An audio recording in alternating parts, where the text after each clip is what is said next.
Ladies and gentlemen, welcome to another episode of the Be Unstoppable podcast with me, your host, Ben Wynter. Today we have a truly exceptional guest whose innovative vision and strategic genius have left an indelible mark on the music industry.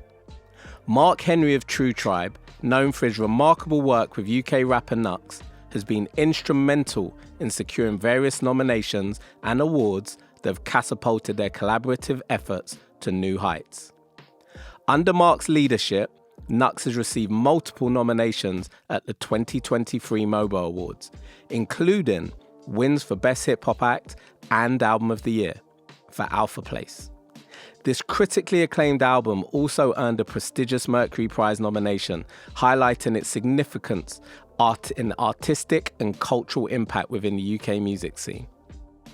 In addition, Knucks' collaboration with Puma, showcased in his hit freestyle track Los Polas Hermanes, has further solidified his industry presence, leading to increased recognition and accolades whilst he has performed sold-out tours in Australia and the US. These impressive achievements underscore the success of Tru Tribe under Mark Henry's leadership, firmly establishing them as influential players in the music industry. Going against the traditional music industry business model, Mark Henry and Tru Tribe operate under a unique business structure. Please join me in welcoming the mastermind behind Tru Tribe, my very good friend Mark Henry. And remember, you have the power to choose your path in life, but always choose to be unstoppable. So let's take it back to the beginning. Welcome to the podcast. Thank you. That was a sick intro though, man. Thanks for that, man. I ain't never been... That sounds like some WWE shit, you know what I'm saying? Some WWE shit. I like that. Well, I can write your biography in the future. So let's take it back to the start. You arrived in the UK at a young age after coming here from Nigeria. Can you share a bit about that experience and how it shaped you? Yeah, you're making me show my age now. So that was a long time ago. That was in the 80s, kids. I come here when I was 4 years old. The earliest memory I remember, I feel like it was, outside was England and my mum's house past the welcome mat is Nigeria. Yeah. That was it, yeah. What life was growing up. So I can do what I want when I was outside, but once I was back in my house, I was in Nigeria, you know what I'm saying? So that was pretty much, I believe that a lot of people out there, a lot of Africans feel the same way, Caribbeans as well feel the same way, but pretty much regular stuff, yeah. Yeah. So growing up in North London as a Nigerian immigrant, what were some of the biggest challenges that you faced and how did that influence your journey to where you are today? I think it was my biggest hurdle in the beginning was culture shock or culture clash. It wasn't for years later that I kind of deciphered what that was when I was younger. Younger me didn't understand. It's a little bit more confusing, but it was culture clash. It's like things that were normal to me in my house coming outside weren't normal to most people. You know what I'm saying? Foods, and it's weird. Like I grew up in an area where it was a weird vibe. It's like it was a weird time. Foods, different foods that get celebrated now, and I love it. Like this whole jollof rice wars and all of this, and I love it. Like we're in a new place now, but growing up it was very different. You know what I'm saying? Mm-hmm. So, in what way? In what way was that? It weren't as embraced as it is as it now. Being different, different cultures. Like it weren't embraced as it is now, as clever as it is now. So for lack of a better word, but it was culture clash really. A lot of culture clash, and adjusting, and it was different. Like because of not only culture clash outside, but culture clash inside in the home as well. Meaning that like. Remember, my dad and my mum are trying to raise me on the traditions of how they feel life was for a African kid, a Nigerian kid. But I wasn't raised in Nigeria. I was raised in North London. You know what I'm saying? London. So I'm learning the culture over here at the same time they are. And being younger, you're gonna learn a lot faster than the older people. So it was. Sometimes it worked in my favor because I can get away with things that they didn't understand, and sometimes, you know what I'm saying? Sometimes it didn't work in my favor because I couldn't do things that other kids wouldn't. Because they didn't understand. My parents didn't understand it at the time. You know what I'm saying? So it was more, it was a lot of culture clash, and that was it really. Okay. So what sparked your passion for music, and at what point did you decide you wanted to pursue a career in rap? You started as a rapper, right? Yeah. Many moons ago, yeah. Many moons ago, yeah. I would say it's my dad and my dad's brother. It's my dad and my dad's brother, and this is transcended before. This is before hip hop. This is just music in general, like. And my earliest memories of music was my dad's brother, my dad's younger brother, Uncle Sonny. He used to play around the guitar, you know what I'm saying? Play around the guitar and stuff. Now, my dad had a mad vinyl collection. I mean, like, madness, like. And it was so eclectic for, like, I could be listening to Fela, then listening to Lucky Dube from South Africa, then listening to Billy Ocean, then listening to Dolly Parkins or Dolly Parton's or what's the name again? Holiday. I forgot. Like, it was, or Bob Marley. So it was whatever my dad felt. My dad was really into a lot of different music, very different music. So that was my first exposure to different sounds and different music. And it wasn't really, at the time, I weren't even fall in love with the music. Like, it was fall in love with the music. It was a way, my dad was a traditional African man, very strong, you know what I'm saying? Like, a dictator. Yeah. I remember me and my bedroom used to give him the nickname Mugabe. Like, Mugabe's around, like, yo, you better mind how you behave because Mugabe's gonna. So, but that was my first way of connecting with my dad. You know what I'm saying? Like, through music. So, and I remember vividly. Sundays, like, my mum used to go church with to make us go church every Sunday, and my job was always trying to figure out how to not to be able to go to church. Like, how do I? Because my dad went sometimes, but my dad more times it was my mum taking us. My dad, and like the days that my dad didn't go, I pretend like I'll start faking sick from Saturday. So I know Sunday's coming up. I'm gonna pretend I'm sick on a Saturday, knowing that Sunday morning I'm gonna pretend like, oh, I'm sick, I can't go. So once the times it bingoed for me, and my mum took my brothers to church, it will be me and my dad. So soon my mum's left, my dad brings out the vinyl crates.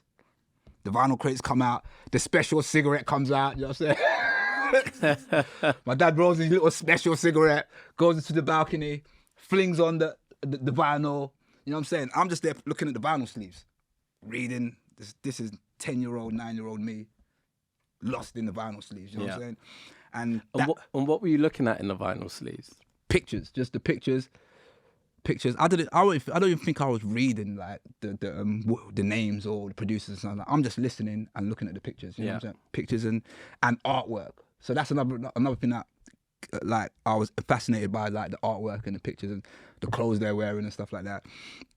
And so I think my dad clocked that was our thing. You know what I'm saying? Yeah. So I remember one Christmas, years later, my dad brought me my first vinyl. Brought me Michael Jackson History and Crisscross, the Crisscross album, like, and they were my first vinyls.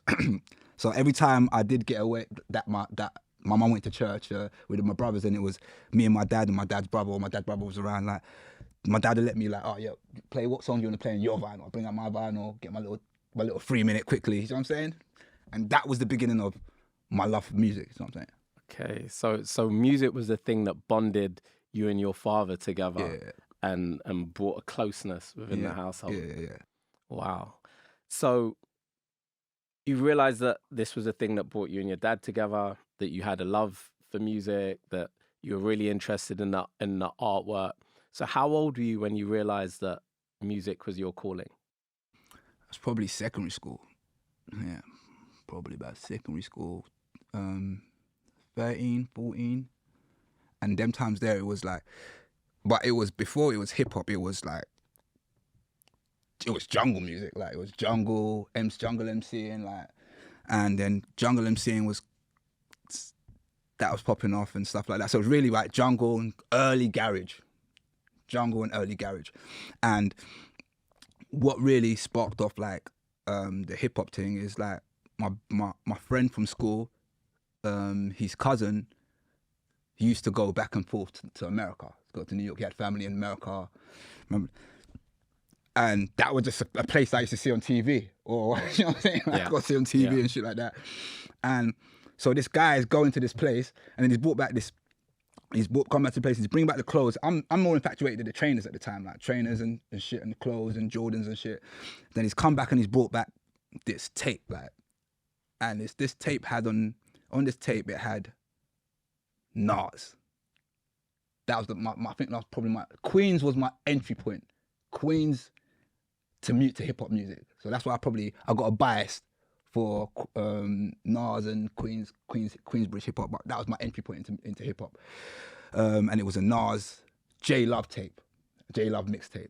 And I remember like before that I was infatuated. I was getting my mind blown from Skibbity and all of them, Spectre and General Levy and all of them doing the Jungle MCs. Yeah. So when I heard what Nas done in 3 minutes, all of these double entendres, a story, a star, my mind was blown. I was like, how are you putting all of these words into a 3-minute, 30-second song and making a story, telling me the start, the middle, the end, there's a plot, there's a twist, and all of these things. It blew my mind. And that was the beginning. That was the beginning of me going down the rabbit hole. So from Nas, I discovered Hove, discovered Mobb Deep, and I started all of these other artists, Wu-Tang, and then I just became an avid subscriber to Source magazine. That was my only way to get it, you see what I'm saying? Okay. And so it's like the magazines or waiting till my mum and dad go to sleep at night and sneaking into the front room and watching MTV on the box, not Sky, not that. You was rich if you had the Sky, that satellite dish. You know what I'm saying? Them times there, cable was the one. And before we had cable, I remember my dad's other brother used to live in Docklands. And we lived in like in Hornsey, like Upper Holloway, between Finchley Park and Upper Holloway. And I used to beg my dad to go, I want to go and see Uncle Jeffrey. I don't really want to go and see Uncle Jeffrey. I just wanted to go to Uncle Jeffrey's house because he had cable, he had the satellite, you know what I'm saying? So I used to go to Uncle Jeffrey's house, my cousin's house. Like, I'm the oldest, so all my cousins are like, they're younger than me. Yeah. They're playing around. I just wanted to be able to go to the house, watch the movies, and watch the MTV base and the TV channel. So by the time we got cable, that was my only exposure to it. You know what I'm saying? Like staying up late, catching the late videos that you're not supposed to be catching, and collecting these double XLs and the Source magazines and stuff like that. Yeah, that was my entry point to it, collecting it. And for those that don't know, the Source magazine was the hip hop Bible in the 90s. Like, if you didn't make the Source, then you weren't really genuinely hip hop. So, yeah. So you're into the Source magazine. You're starting to find out more about New York hip hop. You're starting to get into rap music. What was the next step? How did you get into rapping? What happened next? So I was really trying to think MCing, like jungle MCing. Everyone was walking around with their little 8 bars, a little 4-bar shit, like in school, like. But it's funny enough, I never really ever done a jungle, like my jungle bars. It just I remember like writing it and keeping it to yourself and stuff like that. And then by the time I discovered hip hop, I was like, that's dead. Yeah. I was already over it. So now my mind is like, everything I'm writing is, I'm like, until I can decipher like the things I just heard, I don't want to even talk about it. So it was really just something for myself. I never shared it with no one for a while. Like. So what was the difference between the jungle MCing and rapping for you? Like, why were they different? Because a lot of people will go, well, it's just rap. One's slightly quicker and one's slightly slower. What was the difference? I feel like jungle MCing and jungle, the whole jungle movement was about a feeling. It was more about having fun, but bragging about how sick you are as a jungle MC, but I was having fun. It was not really saying nothing, really, but to make the people that you're trying to, in the dance, catch a vibe, you're really there to assist the DJ, really. That's best. But with rap, you ain't there to assist, you're there to tell your story. And that was the first time that I didn't know that you weren't just, oh yeah, this MC, like, oh, just hypes up, yeah, put your hands up, hype. Like, no, you was there telling, this is who I am, this is what I like, or this is where I've been, this is what I've seen, this is what I'm trying to get to, this is my dreams. It was, and you could say that in 3 minutes, 30 seconds, instead of an 8-bar saying the same thing 3-4 times. You know what I'm saying? You know what I'm saying? Yeah. I could say so much more. It's like I had 3 coloring pencils and a canvas. Now hip hop gave me the whole crayon. You know what I'm saying? So and that's what really hip hop done for me. So what was it like when you were writing your first rap? Like, how did you get round to writing your first rap? It was a friend. It was a friend of mine. Victor. Was like we used to. Like I'm sure I'm an old nigger again. We used to get like the TDK tapes. We'll go back there, Okay. Yeah. TDK tapes, and you used to put the little sellotape over the little things on the top, like on the little corners of the top. Yeah. And you had the 2 double tape. You had the A tape and you had the B tape, the two sides. And then you could collect the mic. Yeah, the mic aux you can get. So we used to put the mic aux in there. And then on the back of the singles that used to come out, you remember singles were only CDs, guys. Like singles were tapes, cassette tapes, and CDs. Yeah, go to Virgin, get your cassette tape and your CD. So we used to only get the tapes. So people were still getting the CDs, but we wanted to get the tapes specifically because on the reverse side of it, you had some songs had the instrumental version. Mm-hmm. Remember, you get the instrumental. Yeah. So we used to put the instrumental in one side, and then the TDK tape. So playing the instrumental. And then the blank tape in the other side, and record ourselves over the instrumental. Okay. So that was our first idea of a studio. You know what I'm saying? Yeah. Set up, and then that's how we started writing. So it started up as freestyles, just messing about, rhyming, other man's rhyming like rappers, like Nas's verses and stuff like that. And then once we got used to the cadences of like, all right, cool, then writing your own. Then writing your own became, you know what I'm saying? I started like that. So I started like by, what's the word? Karaoke. So I was doing karaoke and Illmatic, karaoke and in Reasonable Doubt. You know what I'm saying? Yeah. And then living life until things I felt I wanted to write about. So it could have been like, oh, yeah, that girl T said to me she ain't gonna give me a number. Or all of them little things that you go through when you're going through, and then from there it became the more life experiences I had, the more detailed, the more. So how old were you at this point? I was still like, remember, like I said, so I found from 13 to 14, around 13 till about 16. So I discovered hip hop about 13, 14. And by 16, 17 in my head, I was a rapper. I was like, that's all I'm gonna do. So let's say 13. So for 3 years, so 13 to 16, no one knew. Everyone kind of, oh yeah, you're trying to think, you're doing your little rap thing. Yeah. Oh, spit a bar. Nah, I don't want to do nothing. But when I finally felt confident, I reckon about 16, when I first felt confident to be like, yo, this is what I do, and they hear me. You know what I'm saying? Well, it was 16 when we had that conversation. Exactly. I said, I'm going to work in the music industry and I'm going to be a music industry executive. And everybody was like, what are you talking about? And you turn around to me and you're like, yeah, go and do it, B, because I'm going to be a rapper. Yeah. I remember that. And many years later, here we are in the business. Funny. So tell us about that time from 16. What happened after that? How did you become a rapper? You became known as Tugsy, the rapper, and you had a crew. What was that transition like? How did that happen? What happened after 16? Oh, that was many years after 16. So I reckon that after 16, when we met when we was about 16, right, in sixth form college. Like, so after I left that sixth form, I went to another college, St. Islington College, Bate College in North London. Flames, Bate College in North London. So like at the time, and everyone like where Hackney, man from Hackney, man from Highbury, Tottenham, Finsbury Park, everyone. You know what I'm saying? Highgate, Camden, Kentish Town, everywhere. Everyone's coming. Everyone. That was just like debate, and. Funny enough, people like rappers like Biggs was at my college, Sway used to come down there, you know what I'm saying? So when I first started saying my little 16s and my little 32s, and everyone's like, yo, oh shit, you're sick, you know what I'm saying? And yeah, so it started there, and then it just spread, and it started there, and it just started spreading. Like, so I met Biggs, Biggs. Biggs was going to my college at the time, and I remember, it's just that. Really, DVDs. A lot of DVDs was going. Mm-hmm. This is just before. I think the DVDs come later. So from around 1920 is when all of the DVDs started coming. Like you had the Streets Incarcerated, Risky Roads, all of them. A lot of them.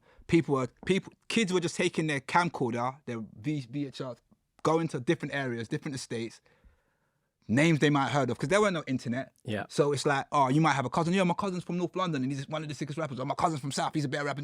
Oh, all right, cool. I've got a camera. I'm going to film your bedroom over there. I'm going to go. And a lot of kids were doing that, Yeah. floating around. And that's how names started flying about. You know what I'm saying? So, and I guess that's how my name started floating about, like North London art ends. But then outside of art ends, it's like DVDs, a lot of the DVDs in South and stuff like that. But then there was a period in time that, I'm skipping, you're making me remember, there was a period in time that So Solid. One of my first opportunities in music was, there was a crew called 2G Family and a guy called Manny and a guy called Kai. And they were from South. And like we must have connected through mutual friends.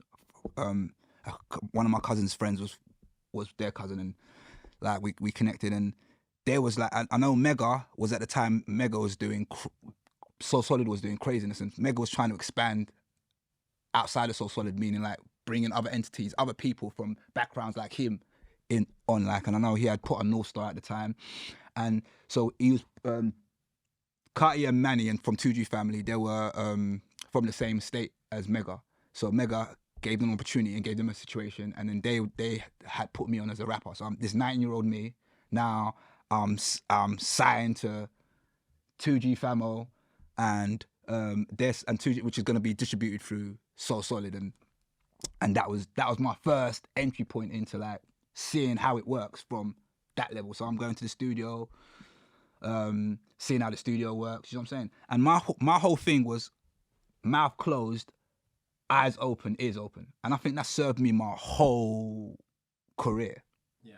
That's something I just knew, I think it's just a default setting coming from like the area that I came from. Like, so break that down. What do you mean mouth closed, eyes open, ears open? Break that down. Speak less, listen and see more. The less you open your mouth, the more you can take in, the more information, the more, you see what I'm saying? Mm-hmm. And I think that maybe that was, back in the day, that was from where I come from. You don't want to be a chatty patty. And that weren't the cool. Now, and I think it's a balance now. You didn't want to talk too much because you didn't want to come across as the guy that's like, oh, you're just talking. Like, you wanted to do more than you spoke, coming back from where I come from. So if you were saying like, yo, I'm out here, I'm trapping, or I'm doing what I'm doing, or I'm out here doing this, the thing wanted to do was to talk, but you had to talk after you done it. You know what I'm saying? So that was a thing that I always carried, like, from my generation, was open your eyes, open your ears, close your mouth. You know what I'm saying?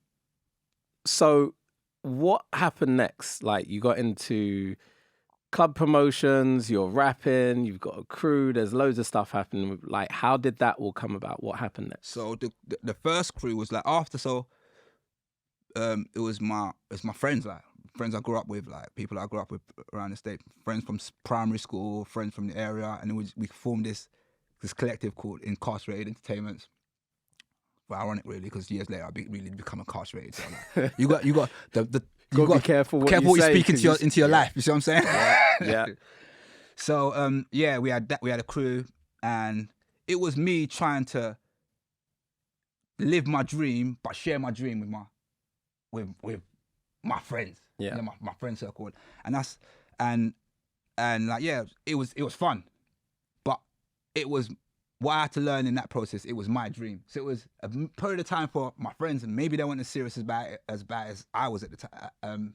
Now looking back on it, but it was more about me trying to figure out, I want to do this, but I want to do this with my friends, and you try. And what makes you say that you feel like, you know, it was your dream and it wasn't their dream? Because it got to a stage when like, you're like, all right, cool. I'm going to take this seriously. And if I'm taking this seriously, that means that whatever I'm doing, whatever my financial things I'm getting financially, I'm going to reinvest in myself. That's in my, and then some people, friends will be like, they want to pursue other things. So maybe this was a hobby. Then it's like, oh no, I don't really want to take it seriously. I want to do other things. But it was a way for us to stay out of trouble. Really, the man them go to the studio, record, put the records out, listen to it, play them. People feel it. But to me, I was chasing it like it was gonna happen tomorrow. You know what I'm saying? Yeah. I was like, yo, no, I'm serious. It's gonna happen tomorrow. And it got to the stage when I had to find people that were serious like I was serious. You know what I'm saying? So I ended up by myself again. It's like out here trying to figure it out by myself again. So what happened then once you're by yourself? You said you're looking for people, you're trying to figure it out. How did you take the next step? I think it's when so I was already, so after the incarcerated thing and after the incarcerated and the 2G thing. So the 2G thing kind of fell apart after what happened in So Solid, all of the what happened in Morgan and all of that, and all of the when the police got involved and it kind of messed up the whole shit. So then I went back to trying to do the incarcerated thing. The incarcerated thing weren't really working. So I'm out in the streets. I'm just doing what I'm doing. I'm on the streets trying to figure it out. But even though I'm on the streets and it's weird now, because now I'm looking back on it, I had no plan about music. I just knew that, I'm going to make music and I'm going to do it. I'm going to figure it out some way. And people are asking me like, oh, what are you doing? Oh, I'm out here, I'm trapping, I'm out here doing what I'm doing, trying to get to it. And I'm going to do this music thing. You know what I'm saying? But what's a little bit delulu about it, when I think back, is there was no YouTube. There was no infrastructure. There was nothing. Yeah. It was, and the spark of Channel U. These times Channel U was like around, and the energy and the hope Channel U gave a whole generation. So just for our viewers, Channel U was a cable channel that highlighted UK street music in the early noughties. Yeah, so before, remember, you had to go to find out what rappers were from South London or East London or North London. You're trying to find the DVD man, the DVD guy, and then you get the Risky Roads. Then you're learning about. I knew people, rappers in different parts of London before we. You know what I'm saying? Like we knew of each other before we met each other. Yeah, and it was these things that. So when it went from searching for it on DVDs to, you can go to a channel on cable. Every day, any time of the day, it's a slew of all of these. Yeah. You know what I'm saying? And by the time Channel U had come, I'm saying, what Channel U was, 06, 05? Channel U was like, it was hope for a whole generation, you know what I'm saying? It made London feel smaller. Because at that time, London, forget about the world, London, England felt massive, you know what I'm saying? Yeah, like, totally. You know what I'm saying? Going from North London to South London was a big thing. Yeah. Going to Chocodero, it was like, you know what I'm saying?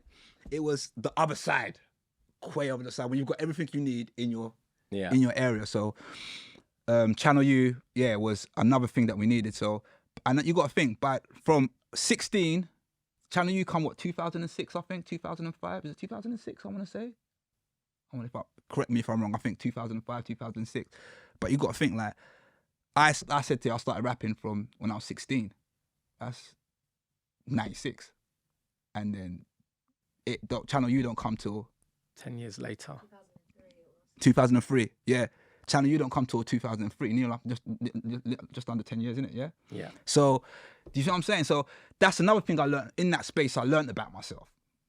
Is like I wanted it so from 16 to it went from garage to that. I mean, from jungle to garage. Then I was in love with hip hop. But when I'm in love with hip hop, the status quo in England is not, hip hop ain't cool like that. It weren't cool to call yourself a rapper. When I was calling myself a rapper, it was cheesy. It was, people looking at you like, yo, what is that what you're doing? That's what I'm saying. So it was, the DJs were getting more love than the rappers. Like, I remember the DJs were bigger, were getting more love than the MCs. if I'm honest. Yeah, it's true. If I'm honest, they were getting the bookings. That was the guy to be, the DJ. So that's what made me feel like I must love this, because it's not cool to do it. It's not cool to say you're it. It's and people are looking at you like you're wasting money. I'm trapping. I'm risking my freedom at this time, like, yeah. And people are looking at me like you're risky. I know they're risking your freedom and you're throwing your money into something that, you know what I'm saying?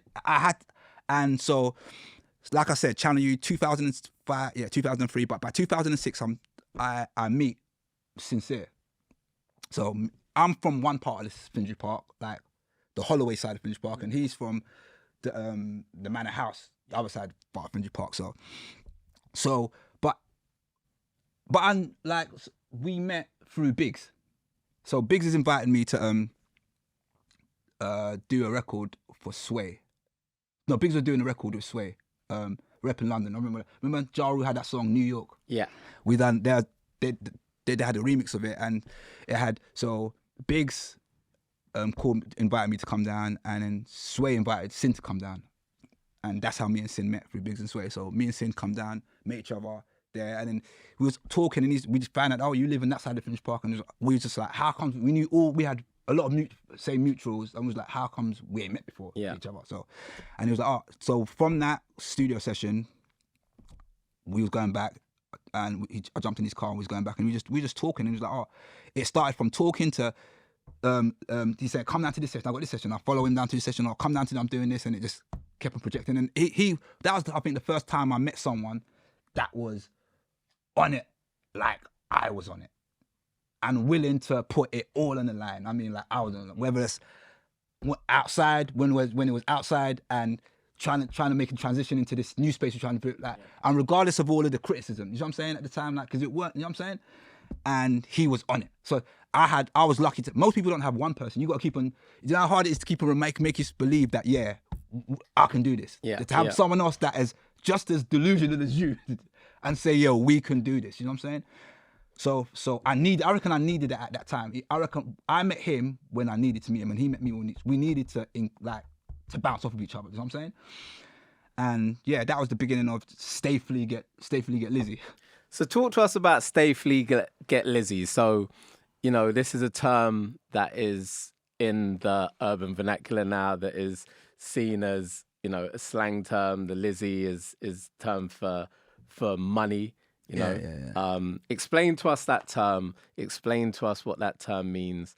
And some might say that you guys kind of coined that term. Am I correct? I am gonna hold you like, yo, that was me and my bro. That was me and Sincere. Like, me and my bro. Like, that word Lizzie was an inside joke between me and my bro. Like, 100, keeping it a bean. That's us. Like, that was me and Sincere, and it wasn't like. It was an inside joke, man. It was bants between us two in a time that was hard. It was difficult. So it's like we're doing things. We're outside, for lack of a better word, and it was like an inside joke. Like, we had a song that we was working on. I never really, I laugh when I think about it. Now we had a song called Elizabeth, and it was about the Queen, about the Queen is in the money being the Queen, and professing our undying love for Elizabeth. You know what I'm saying? So that's how Lizzie was shortened for Elizabeth. So Lizzie was a little pet name for the love of our life. You know what I'm saying? The money, you know what I'm saying? And it just started from there. So we kept on saying it.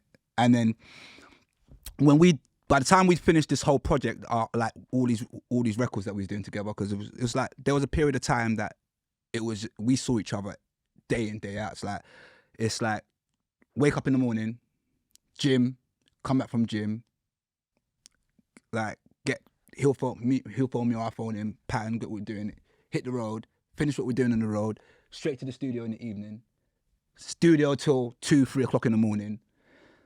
Weekend, we're young, you get energy, party, go back home, sleep, eat, sleep, repeat, the same thing. And it was, but in that period of time, it's like a lot of people, looking back on it, we done so much stuff. Like we done our first straight to So Sincere. Was it So Sincere? We done straight to DVD, like the first film kind of DVD things. Yeah. We had Scorcher, Wretch, DWE, all of these people in it, acting in it, like, and these just spare moment ideas. We was like, oh, we should do this, and we just done it. You know what I'm saying? Yeah. And that was the energy I needed. Someone that was, yo, I've got this idea, or I've got this idea. Don't wait for it. Just go out there and do it, and make the mistakes while you're doing it. You know what I'm saying? And learn from them, but still do it. every time we did that, we proved to ourselves, yo, like this ain't as hard as we thought it was. If we can do that, maybe we can refine it and do it better. And that was the beginning of it. So by the time we finished this collective of records in that period of time, like Lizzie was a word that we was always using. So we and then Sin I think Sin come up with the term. He's like, yo, we're gonna stay Flea, get Lizzie, and we called the mixtape Stay Flea, Get Lizzie. Is this what you want? And what that really meant was, like I said, self-explanatory. Stay Flea, stay fly, get money. But is this what you really? What we meant by the in brackets? Is this what you want? What we were trying to say is this who we've got to be for you to take us seriously? We've got to be the guy in front. If you look at the album cover, the album cover is like, we got girls in lingerie, we got Louis Vuitton, we got like champagne poured out, we got jewelry, and it was a message that never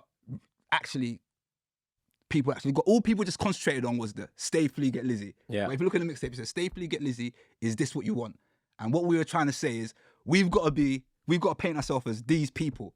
I've got to be this version of myself for you to even look at me, then to see if I'm an intelligent person or I'm you know what I'm saying, like, or I've got my head, but I've got to show you this character first. And that was the idea of the whole tape, and put that out there.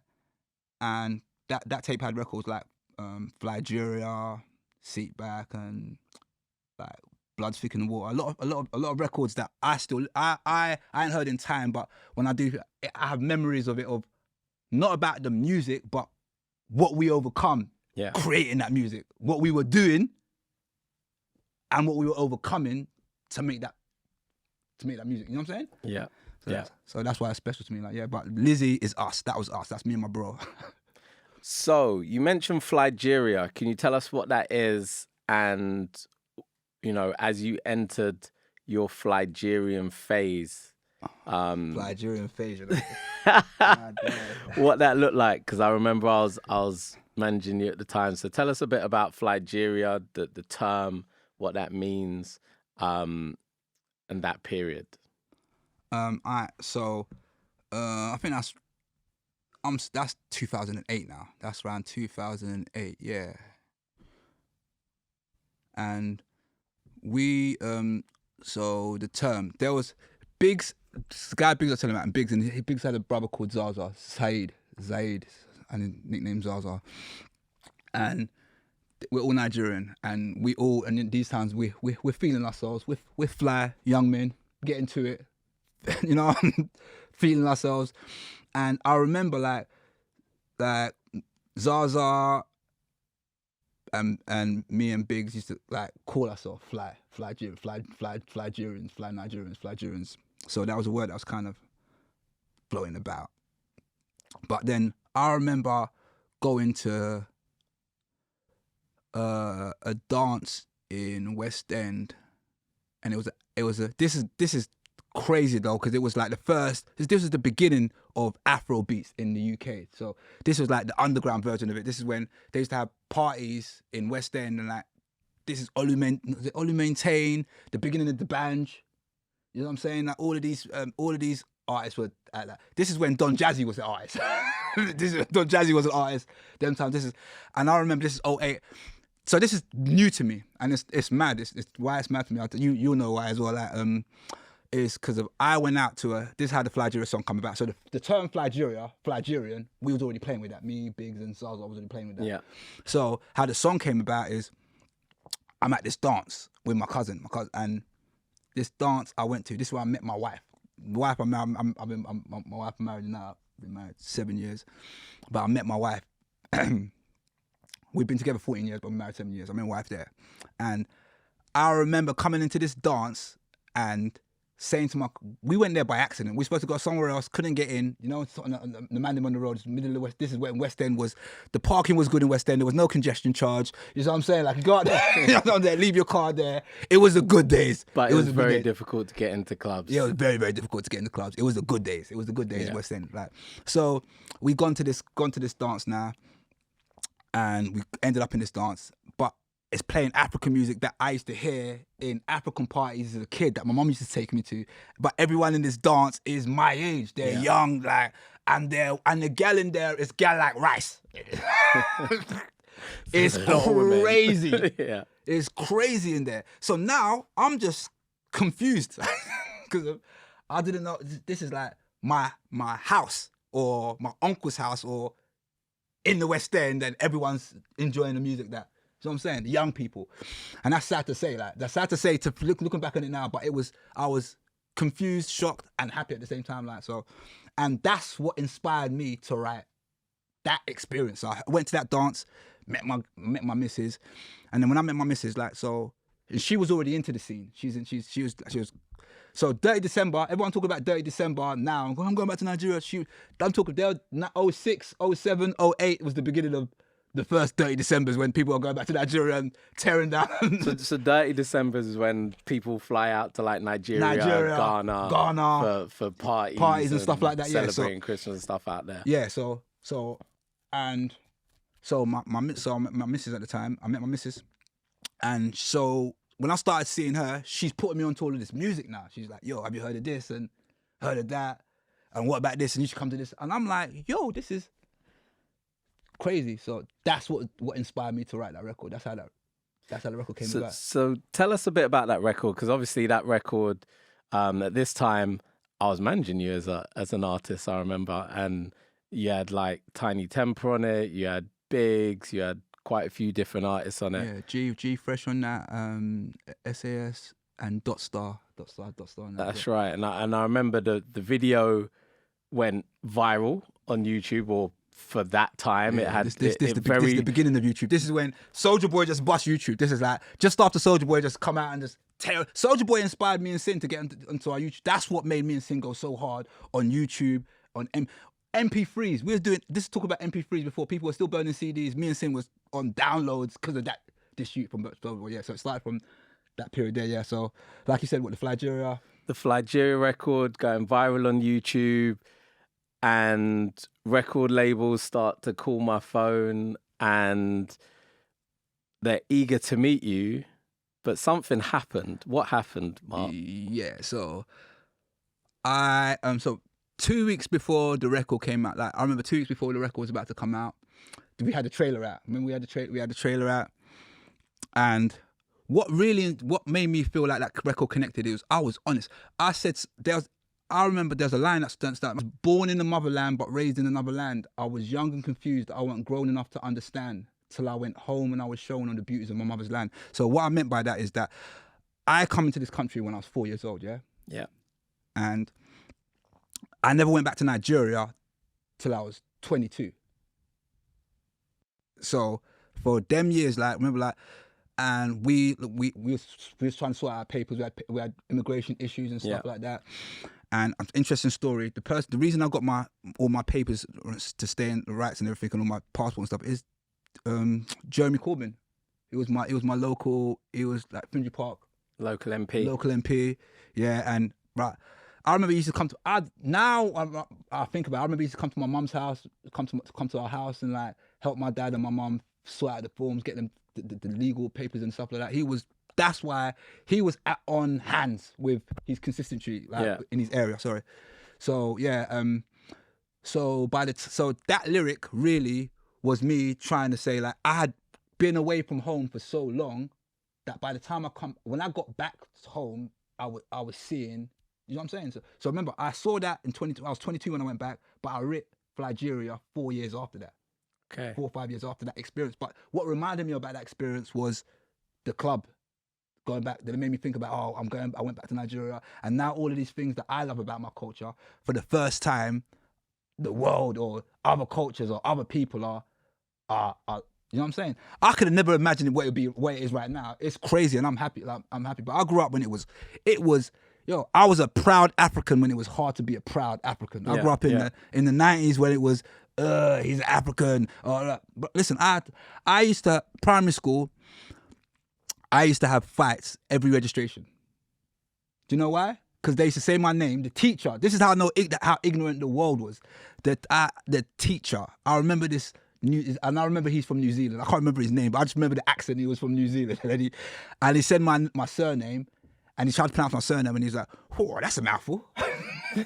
he made a 7-year-old kid, I'm 7, 8, yeah, stand up in front of the class, yeah, write my name on the board, yeah, and then pronounce it to him, and he laughed. Like, I never forgot that.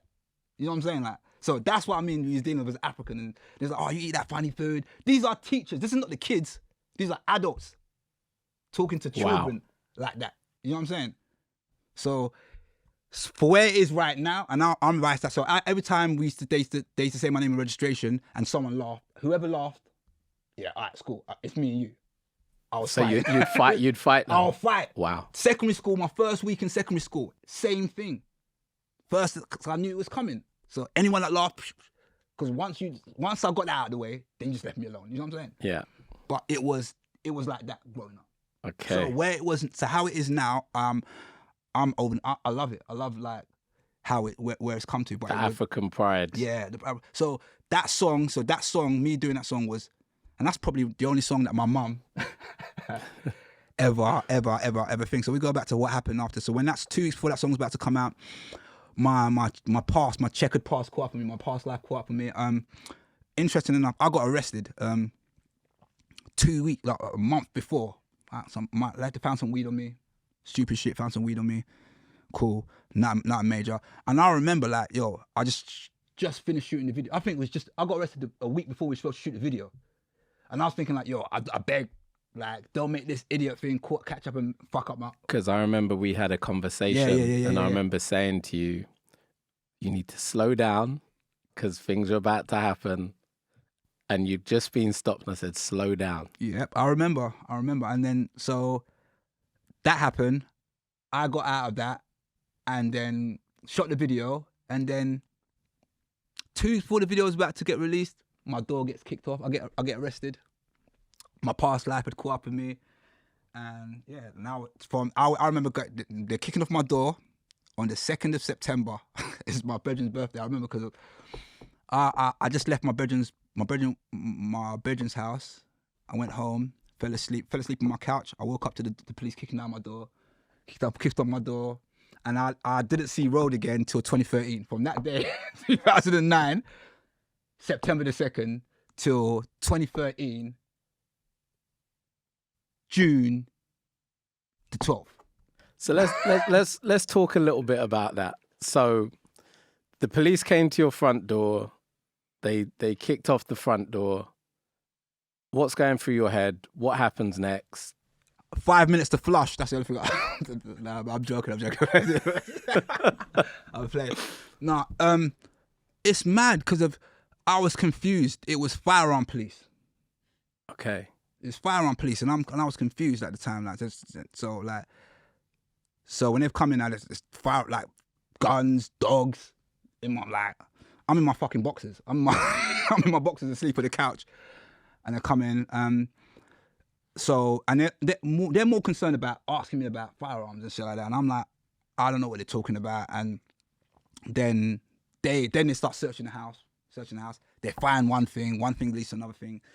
So then they ended up finding like paraphernalia and drugs, like, and then so they even told me, they said to me, listen, we don't care about this. We don't care about the drugs. We don't care about the coke. We don't care about the mix. We don't care about none of that. We're here for the guns. Like they're saying that a firearm was discharged, and then they found a spent bullet, allegedly, and that they just can't. They want to know about the firearm. So, and they said if I tell them about the firearm, that they can make this my sentence thing easier, my thing easier. And I'm like, I don't know what you're talking about. And I remember in the interview, the police officer said to me, like, listen, mate, just take it on the chin, mate. You've had a good run. He said that to me. You've had a good run. And he said like, yo. I got caught late. I went to jail late in life as well. Like if this happened 21, cool.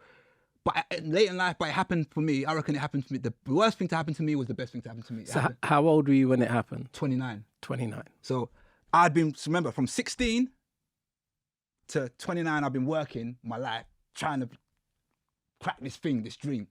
So now I've got the biggest record I've ever had in my life. I'm going into local shops and they're like, oh, Nigerian, yeah, or Nigerian pride. I'm hearing Ghanaians saying we're Starians or all of these other altercations, like, and I was like, right, it's picking up. And I remember having all these things happening, and now I'm 29.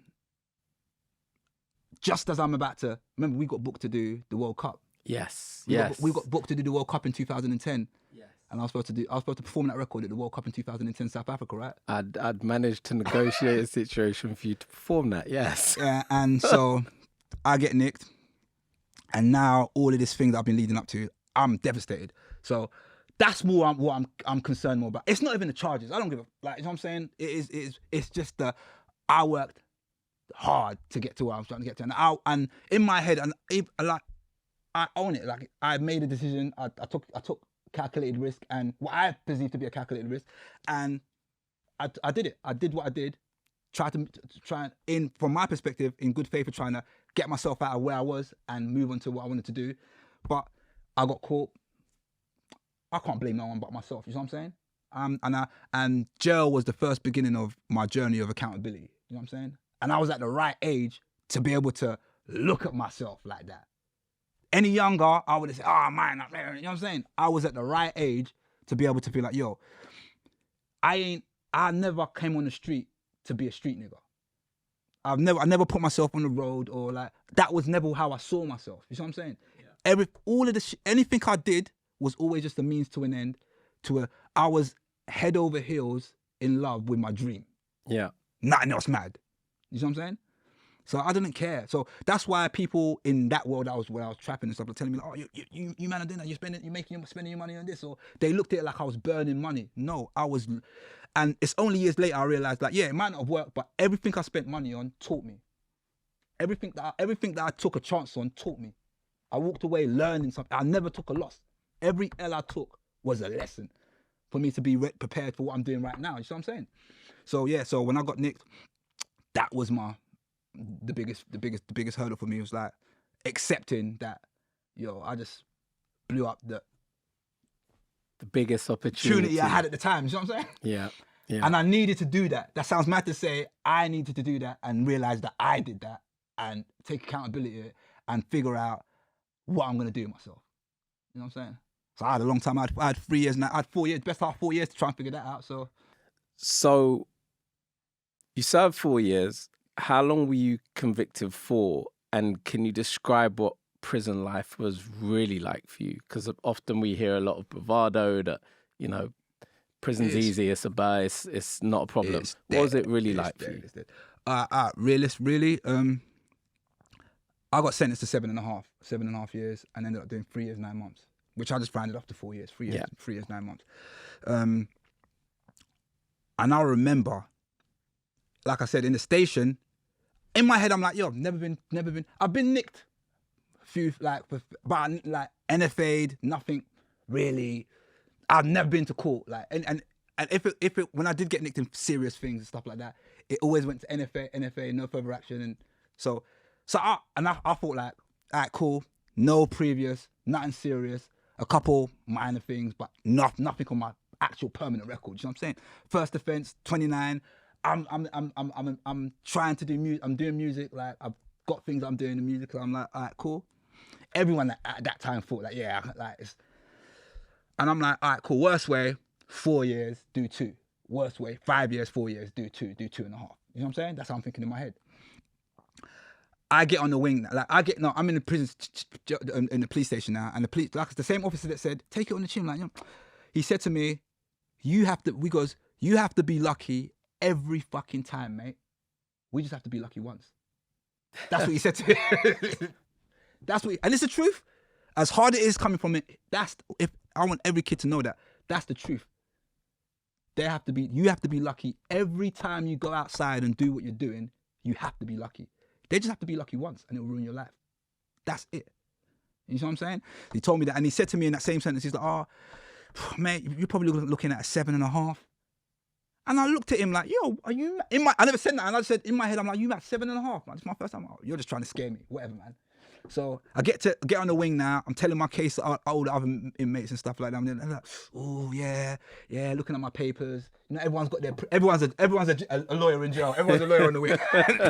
Everyone's got a theory of how you can bust case on the wing. You see what I'm saying? What you got to do. So I'm just there. Remember, it's my first time. I've had my friends going in and out. Yeah. My whole adolescent life. You see what I'm saying? Friends going in and out my whole adolescent life. So, but this is my first time, and so I'm on the wing, asking around, cool. So I've got it in my head, 5 years, worst. Prepare myself for 5 years.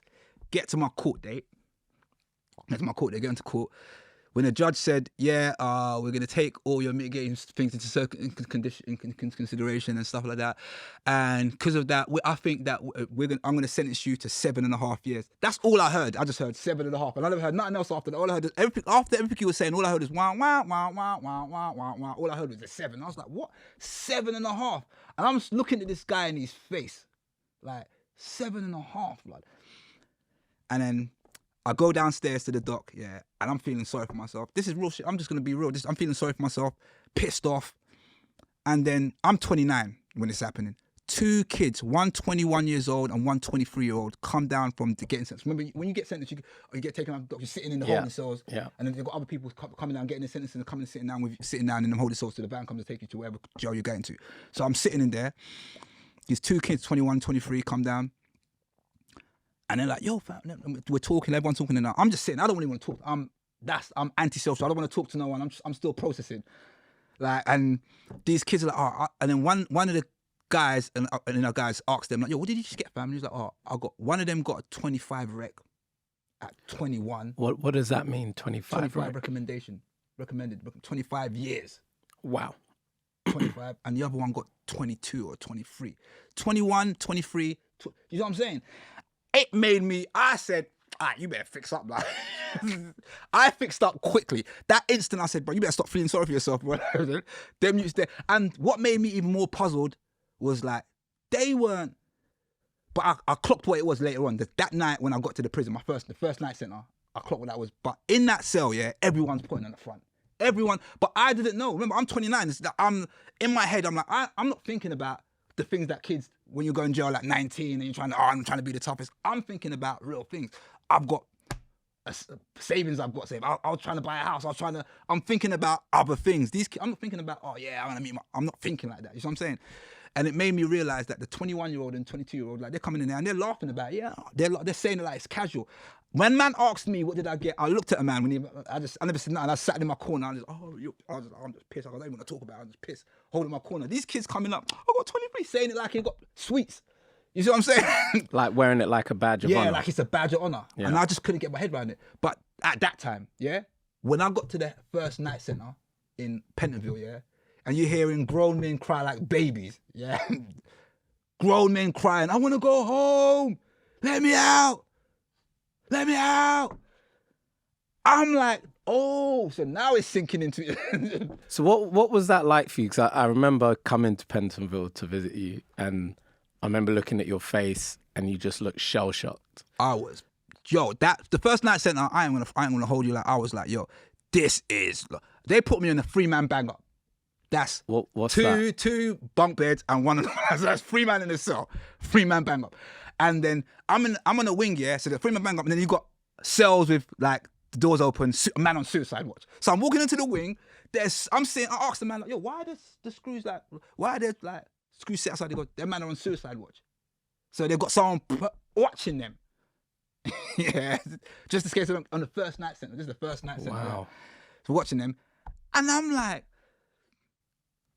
nah. So I'm sitting in my cell and I'm just like, I'm pissed. In my head, I'm like, I'm still trying to process 7.5 years, Then they say to me, well, you're only going to do 3 years, 9 months. So I'm like, all right, because 3 years, 9 months. So I'm like, all right, cool, 3 years, 9 months. Then I'm trying to break it down rare. Then I never knew nothing about DCAT, nothing about home open prison.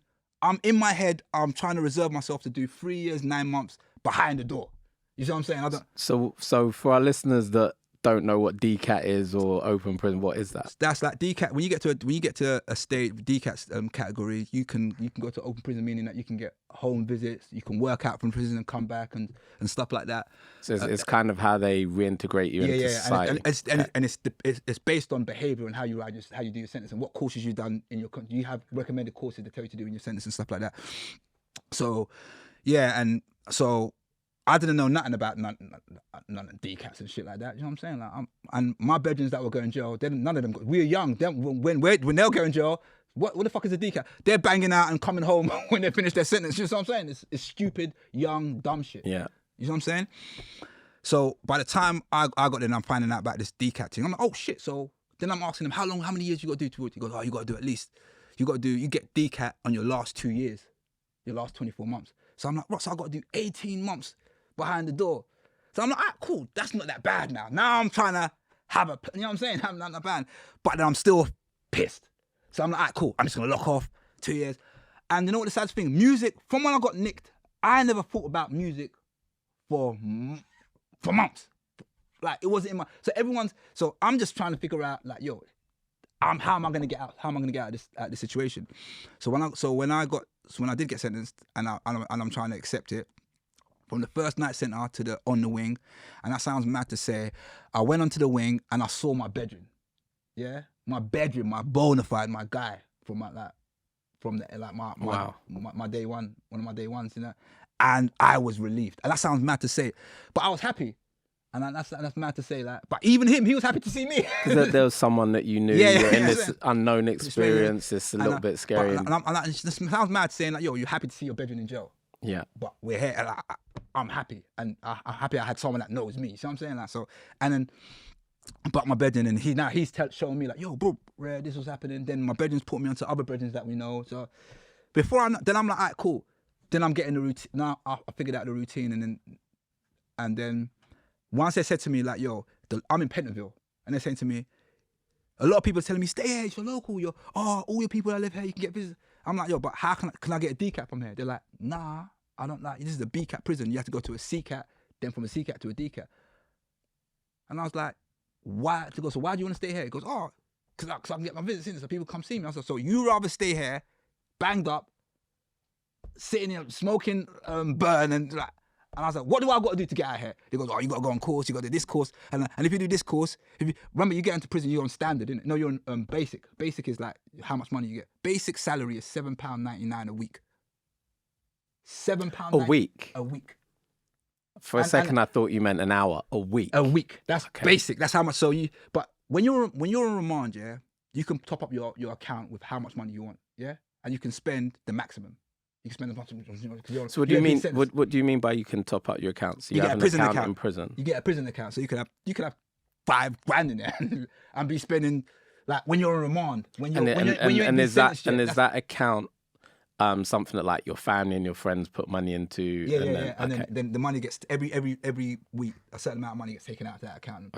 And put into that. So yeah, so you can have whatever you want in that shit. You know what I'm saying? But once you're sentenced, everyone starts on basic, standard, and enhanced.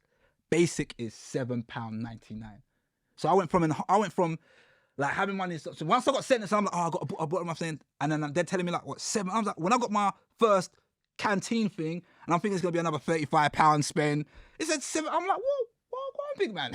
They said to me, yeah, you've been sentenced now. You're on basic. I go, so what do I do to get to get an enhanced? He goes, oh, you gotta get a job or get a course, like make sure your room's clean, don't get no nickings, and then everyone's got this idea, oh, you're a screwboy. Everyone's talking about the screwboy thing, and I'm looking at the man them that's been there. I'm like, yo, bro, so you're telling me all I've got to do is get a job.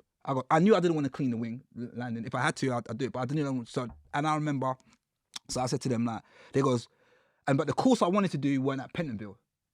So I said, it's not worth me getting a job here when I can't enhance and grow. And then, so I left. I got transferred, went to another jail, went to court, ended up in another jail, ended up in 10.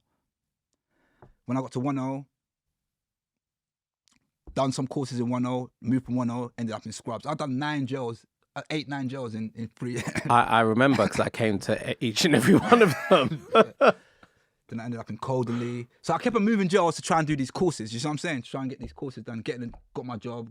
When I was in Scrubs, I was working in the library. I was there working in the library there.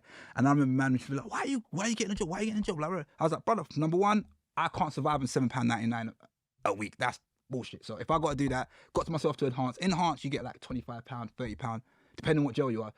Some jails have more money. Some jails have less money. You know and what is it you're spending the money on in jail? Canteen, like, whether it's like your food, like, because of you get normal food that they give you in jail, yeah, and like the prison meals, yeah. But then you get canteen stuff that you can buy. Like you can buy like tuna, mackerels, seasoning, chocolates, whatever. Like, man, I'm making it working. Like, Christmas and Eid was lit certain times. Like you did the best you can do with the best you can do. I met some really, really, really, really genuine brothers. You know what I'm saying? Like good brothers.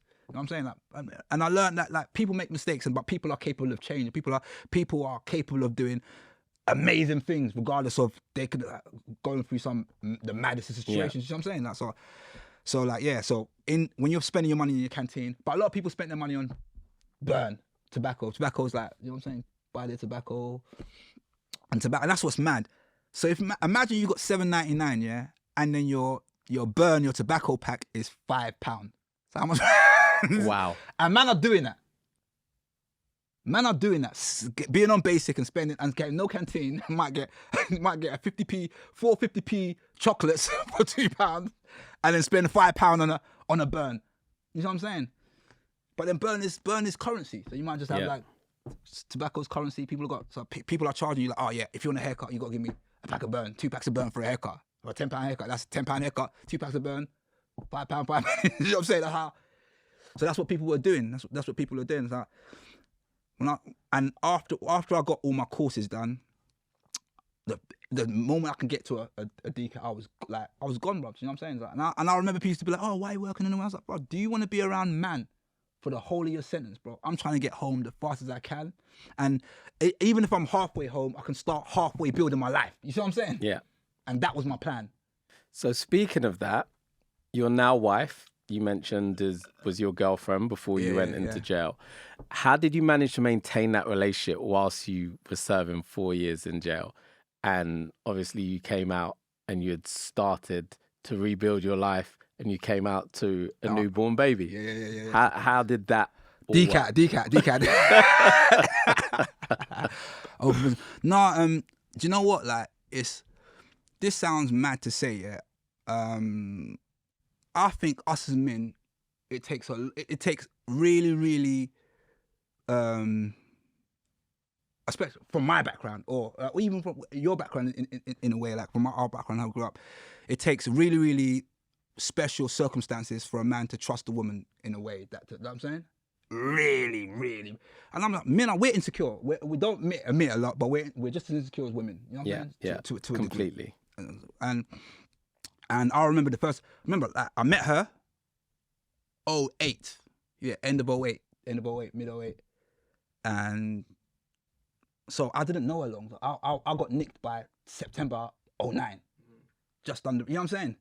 I didn't know her long. So by the time I got nicked, but we were cool. We was cool. But even them times there, I was still very much cards to my chest. Cards to my chest because of how you met me. You met me how you met me. You know what I'm saying? My cards to my chest. Like, so when I got nicked and then she found out, I didn't even tell her. She wasn't the person that I didn't even tell her. I didn't say nothing. Like, when she found out, she just turned up to a visit. Because when I'm in Pentonville, I'm up the road. So, and you can just, when you're on remand, people can just turn up to the prison and say, you can't. Then they'll just tell you, oh, you got a visit. But who's visiting me? So, and, you know what I'm saying? And she just kept on coming. So the first time coming out was cool. Then when it was cool while I was on remand. I was, you know what I'm saying? Like, it's more feeding my ego than feeding, I needed it. I needed that to feed my ego. Because I'm like, all right, you're telling yourself, I'm going to come home, I'm going to be that job. You're hoping you're going to come home. When I got sentenced, yeah, I said, this is long, go and do your thing. Because now it's my ego, now it's my insecurity and my pride. And you know what I'm saying? Like, you know what I'm saying? There's a chance of me coming home, so I don't mind entertaining it, you know what I'm saying? Yeah. But now it's confirmed. you're off the road for 7.5 years or 3 years. Like, I'm like, this is long. I've got this pressure to deal with already. I don't need the pressure of trying to figure out what's happening on the outside with you. You know what I'm saying? This is long. And I tried everything in my power to push her away, and she just kept on coming. She was just there for me. You see what I'm saying? Like, kept on coming, and then my brothers and my family are on the outside. I got 4 brothers. You know what I'm saying? I got a big family. And now they're like, yo, who's this girl? They keep who's this girl? And then she's like, she met my whole family. Like, so it's weird. Like, you're meeting my brothers. Then you have to earn the trust of my brothers. Then you meet the girls in my family. I got my girl cousins that she's getting grilled by them as well. Then she finally meets my mum. My mum's not the griller. My mum and dad are softies. You know what I'm saying? But the rest of my, you know what I'm saying? And then you're dealing with my attitude at the same time as well. You know what I'm saying? So after a while, I just started. I'm like, I got to say, do you know what? All right, cool, sweet. It is what it's then. And she held me down, man. I can't, like, she made me feel like she was there for me. You know what I'm saying? Like, and even, and the point I'm trying to make about it takes a circumstance. It wasn't the fact that it was, I'm inside and I feel sorry for myself. No, it forced me to get to know her in a way I've never got to know another woman. Explain that, elaborate on that. I had to have a conversation. Many conversations. Many conversations. And then it's not surface level. It starts off at surface level. Now it's when it gets, I'm learning about what she's been through, her trauma, you know what I'm saying? Like, we're on the phone, like, remember, like, for the first time now, I'm not distracted by the trap. I'm not distracted by my dream. I'm not distracted by what I'm chasing. So what's in front of me is all I can face. You know what I'm saying? And I can't plan for my life. My life's on hold. So I can listen now to someone else. Yeah. Well, I'm not thinking, you know what I'm saying? So I listened to her. So she told me what she was going through, and then she listened to me. Then once I got to the time where I can listen to her, and I felt like she can listen to me. So then there's things you can't tell your boys how you're feeling, like, and I don't care what nonsense about. Just sometimes in the jail, you feel you get everyone gets in their feelings. You know what I'm saying? Like, so you might feel like, oh, my bedroom ain't checking me, my bedroom ain't phoning me, like, oh, she's pattern something for me quickly, he ain't pattern it as quickly as you used to pattern it. But she was doing it, like, you know what I'm saying? So it made me realize, like, what made it beautiful for me is that by the time I come out, she was my friend, like, my closest friend was my friend. Like, me and you are friends, 16 years. Like, me and Sin were friends. So now it's like, I'm in a situation where, like, I can't see myself betraying our friendship, me and your friendship. I can't see myself betraying me and Sin's friendship, or friends, or me and my friend Victor's friendship. Like, we've been through things that are like transcend money, you know what I'm saying? And she was the first woman to come into a space like that. For me, I don't know about any other men, but for me. And the sad fact is, like, I say to her, that's why I said, the worst thing that happened to me was the best thing that happened. I wouldn't have my family. I wouldn't have given her the chance if I didn't go through that. And not the prison, but me being full. I could have been in the army. I just needed something that I was taken away from all my distractions, because men, we're distracted. You know what I'm saying? Totally, completely. We're distracted by, and then and even when you're with someone, you know, distracted by the pursuit of trying to make something of your life and all lead. These things. Yeah, so I had no I'm literally listening, and I'm asking myself. So so when I come off the phone and she's telling me, and then another thing about me, I felt responsible as well. Like, I don't like owing no one nothing. I don't like that feeling. I felt responsible. You know what I'm saying? I felt like she had sacrificed, so I should sacrifice. You know what I'm saying? So by the time I come out, and I remember her friend, I know her girl, I probably said in her eyes, it's some jail romance. Her friend, women are going to do what women do. Men are going to do, oh, how do you know she ain't, my Bridget are telling me the same, how do you know she ain't, oh, you didn't. But I'm like, you have to make a choice and trust someone. You're going to trust someone, you know what I'm saying? But you went to some quite extreme lengths to make sure that she felt valued whilst you were in prison. Like, you asked friends to deliver certain things, and you always made sure she was looked after on Valentine's Day and birthdays, etc., etc. Like, you went to some extreme lengths. Once she showed me who she was, once she showed me what she represented, once she showed me what she cared about, like, they're just things, bro. Whether I like it or not, whether I think it's sick or not, but she did. She cared for it. You know what I'm saying? So they're just things to me. They were just things to me that making her happy made me happy. You know what I'm saying? And it was easy. I felt like, because I felt bad, I'm like, yo, your life's on hold as well. So there has to be something I have to give. You know what I'm saying? Only my life's on hold, your life's on hold, and so I felt I had to. You know what I'm saying? I felt like, and I got big up Ben. Ben was my delivery man a couple of times. A few times. a few Valentines. You had to hook me up, so I appreciate that. Yeah, but yeah, so I feel and I wouldn't have my children. I always knew I wanted children. I wanted a family. I come from my mum, my dad, my mum and dad are. I didn't think I could have the kind of relationship my mum and dad had, growing up the way I grew up, and that's sad. I go home and I see it, but I go outside and I don't think that I can have that for myself. Until I went jail. Why was that? Because it's scandalous. It was scandalous outside, man. And and another thing is, men, I find it hard to trust, man. Because of how many people do you ask? Let me ask you something. How many women do men show their true self? Very, very few. If any. And now I'm in prison greys, in the prison, prison greys, prison blue, eating out of a fucking plastic blue cup, sleeping on the plastic. I've got nothing to prove to nobody, man. You know what I'm saying? And I'm telling you, run. What are you doing here? I don't need the stress. And then you're crying, you're still chasing. You know what I'm saying? Like, for me, and I'm thinking, why? Like, there's nothing I can give you, bro. She made me realize that sometimes everything ain't with some. I'm not saying I'm lucky. I'm but it didn't feel transactional. She made me. It didn't feel. You know what I'm saying? Yeah. She didn't make me feel like I had to give you something for you to make me feel. You know what I'm saying? Because I had nothing to give, so I didn't want you to be around. Because what are you around for? I got nothing to give. But it wasn't that. You believed in a madman's dream. You know what I'm saying? You believe in a madman's dream. So when I come out, she made me. She's the first person to make me feel like I could build with her. You know what I'm saying? And it was hard. Like, remember, we had a child while I was still in jail. She got pregnant while I was still in jail, and my son was born 3 months after I come out of jail. But my son was born. My son was three months by the time I come out. But so just to clarify, that was you being on DCAT and home release, coming home, getting and you created a baby. Yeah, a bit too excited. I wouldn't advise that. That was just me. That was me head over heels, acting a fool. Like, you know what I'm saying? Acting a fool. But but that experience.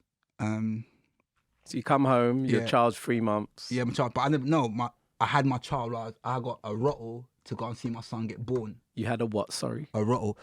That's I can't remember what's the rottle stand for again. Right. It's they give you a license to go out for a certain amount of hours. Basically. Okay. So I had to apply. I told them my missus is pregnant. I gave them my missus's due date. And she was my son was like he never come on time. He come like 2 weeks. So I had a due date. Got the rottle for my due date. The due date come, no baby. So they said to me, they put me on, and I was in Brixton. This time I transferred to Brixton. Brixton became an open prison. Brixton had an open prison wing them times there. So I went from outside the country. I went from a prison that was Spring Hill, was near Bicester Village and all them sides there. And I come all the way to Brixton so I can commute.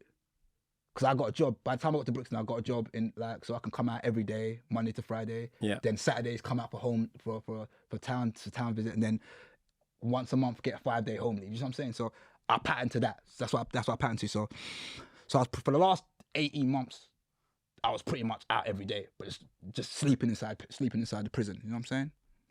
So so when I got the rottle to go and see my son get born, like they gave me an open rottle. So when she went into labour, I gave her a number. Once she goes into labour, phone this number. The prison will let me know, and then they'll release me no matter what time it is at night. I was on. And that was I really appreciate Old Type Brixton for that. I ain't never forgot that. I really appreciate that, even though it was mad afterwards, but they made it right. So I get a call in the middle of the night, told you that, get out, go to the house, take her to the hospital. She's locked in now, and then the baby ain't coming again. We're waiting, the baby ain't coming. My rottle for the day now is coming to its end, yeah? So now I passed the rottle, the baby ain't coming yet, and now they're telling me I've got a phone on the hour, every hour, till the baby comes. Yeah, because she's in labour till the baby comes. So every hour I phone, the baby's not here, the hour the baby came, yeah. So I had the baby. I was carrying my son for like 20 minutes. Baby wiped down, 20 minutes carrying my son, and then my missus like, oh, an hour. You got to phone the prison again. I phoned the prison, and the prison said to me, I told him like, yeah, my son's here. This congratulations. Unfortunately, you're gonna have to come back now because I'm over. So I had to leave my missus. But this is why. And Paul Blake, a good friend of ours. Hold tight, Paul. So Paul's phoned me. Another friend of ours, Paul, phoned me while I'm in the hospital, and he's cussing me off on the phone. He's like, "Oh, H, why ain't you phone me? When is the baby coming? You ain't phone me. I heard from you." And I goes, "Oh, Paul, I'm at the hospital now." So he's like, "Oh, Paul left what he was doing at work and came all the way to the hospital. He's come all the way down there from West London. He's come all the way down from Grove. I think he's come from Grove, and he's come down. And by the time he's got down, I had to leave him with my missus and jump on the train back to Brixton. I get to Brixton jail. They open the door for me, let me in. They open the gates for me, let me in. There's at the gate. This is the entry gate, and he goes, "Congratulations, and you're nicked." I laugh about it now. Yeah, and you're nicked. I was like, "What for?" And he's, yeah, because of you went over your rottle. So technically, that's a nicking. And now, remember, I was supposed to be out the next day because I got work the next day. I got a work visa. I come out every day. They goes, now because you got nicked, you're on a lay down. You can't get nicked, and you got to go up for an adjudication court tomorrow morning. Oh, wow. But congratulations. So that was the day my son was born, and that put everything into perspective for me. And even though they made it right, the next morning I went to adjudication. They dismissed it on mitigating circumstances. It's just a procedure they've got to do. Yeah. I couldn't go out that day. They said, "Oh, you ain't gonna be allowed to go, but tomorrow you'll be back out again. Just sit down today." So they sorted it out. They were cool about it. They followed the procedure. But what that taught me in that situation, regardless of procedure, I am never gonna put myself in a situation where a man's gonna control my life ever again. That's what it taught me. And now I'm someone's father, even double on that. I'm never gonna let them put me in that situation ever again. Yeah. You know what I'm saying? So let's move on.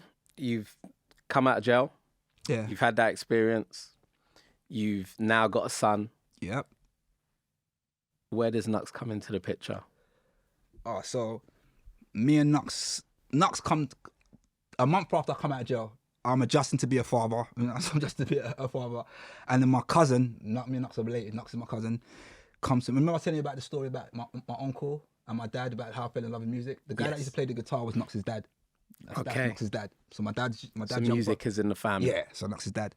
So brother come to me, said to me like, "Yo, Knucks is rapping now," and I'm not thinking about music. Music's the last thing on my head like right now. I'm a dad now. I've got 2.4 children. You know what I'm saying? So I'm a dad now, trying to figure that out and navigate that.